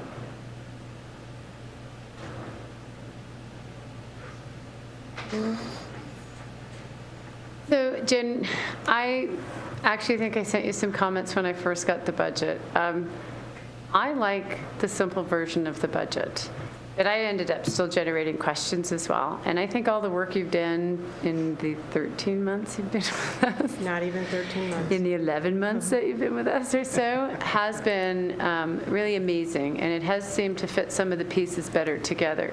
But I think the gap we're still trying to bridge is, in my own head, I had my questions, but as I listened to the rest of them this evening, I see that we're headed in the right direction, but it still seems like there's either some supplemental material that the 7 people, the 7 council members need to sort of get their heads around the whole budget and get through it in a reasonable number of meetings. So I think you heard good comments from everybody, so I guess I'm supportive of it too. I think it will help us get over the inline better. But I also wanted to say what you've done in the very short term that you've been here has been wonderfully helpful.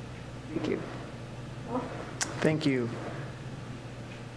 In considering this question, I pulled up the spreadsheet we used last year when we got down to voting on changes to the proposed budget at a very detailed level.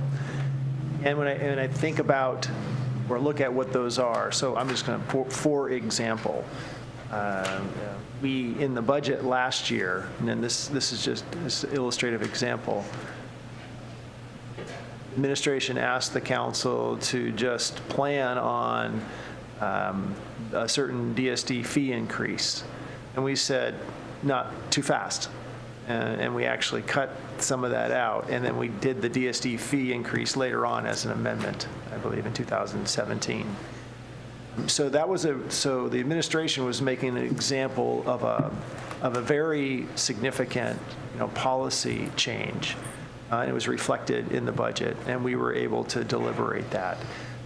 There was also some diversion of this. There was a whole question about sales tax, some of it from the over into the capital fund, I believe, and we talked about that policy. And then there's a whole list of, and we've done some amendments since then as well that are expenditure related. So there were certain details about proposed expenditures, and we turned them down. Others that we brought up ourselves and we added. And I saw in some of these slides tonight, slides about kind of some of those lines, right? And I think they all represent, whether it be revenue, such as the DSD fees, or expenditures, including positions, significant changes, noteworthy changes from a previous year. And obviously positions always are. There are significant programs that required some, not just staff time, but beyond, something like consultant time, like we just heard from Keith about, for example, the parking. And it's those level of details that actually aren't in the budget document. And I don't know that they all were last year, but I think what would help me is we already know about the capital, so I think that's excellent. But if they're some type of summarization of what those are, it's easy to look at the spreadsheet from last year and know that those are the ones we deliberated. There were probably others as well. But what we now have is the budget document, and we have some PowerPoint slides. And it's going and I don't know what else might else, and I assume, but that there may be still other additions and changes or new programs or costs. And like we didn't have the senior center cost in the one that was up here. It was just mentioned to us, for example. I think it's that kind of information that is a program change that has a cost, or a revenue change that is very policy oriented. It's difficult to collate those into a final kind of deliberation on the significant changes the administration is proposing that we can deliberate on.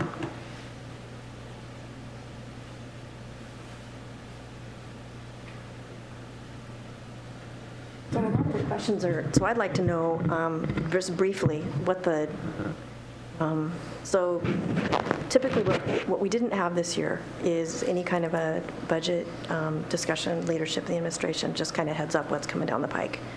We didn't have that. So whether it was change in formatting of the budget document, how it was presented,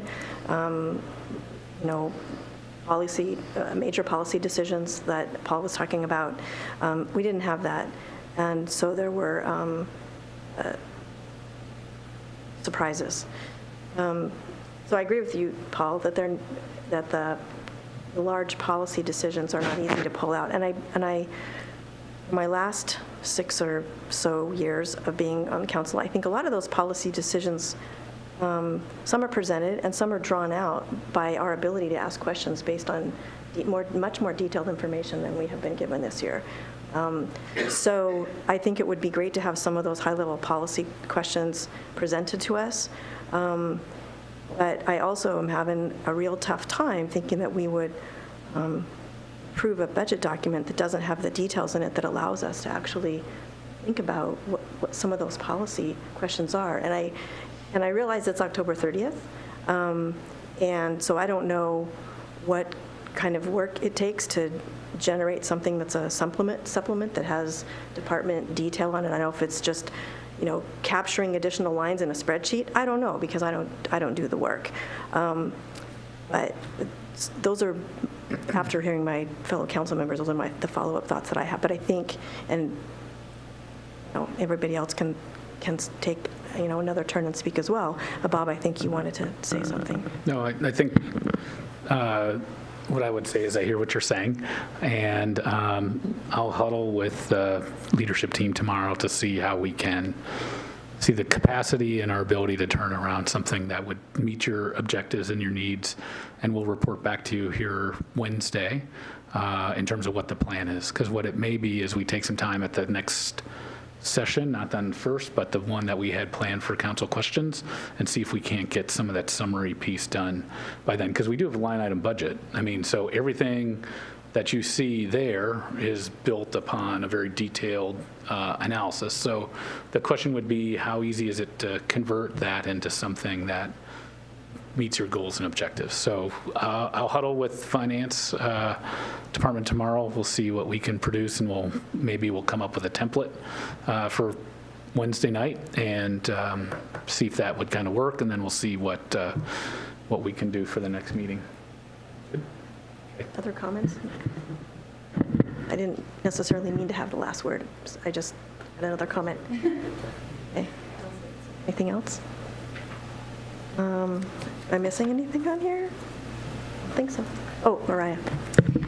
I just wanted to follow up because I didn't exactly get all my thoughts out. I do think it's helpful to have the overall summary operating budget. I mean, and the way that it's put together was really easy to get through and really easy to read, and you could, a lot of it was very helpful. So I just wanted to say thank you for that.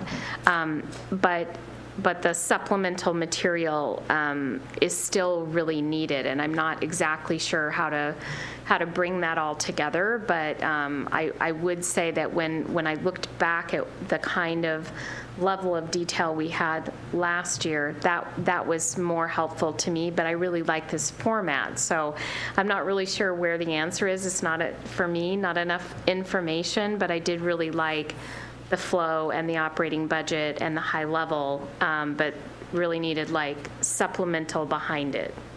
I don't know if that helps, but. Right, I think we're adjourned.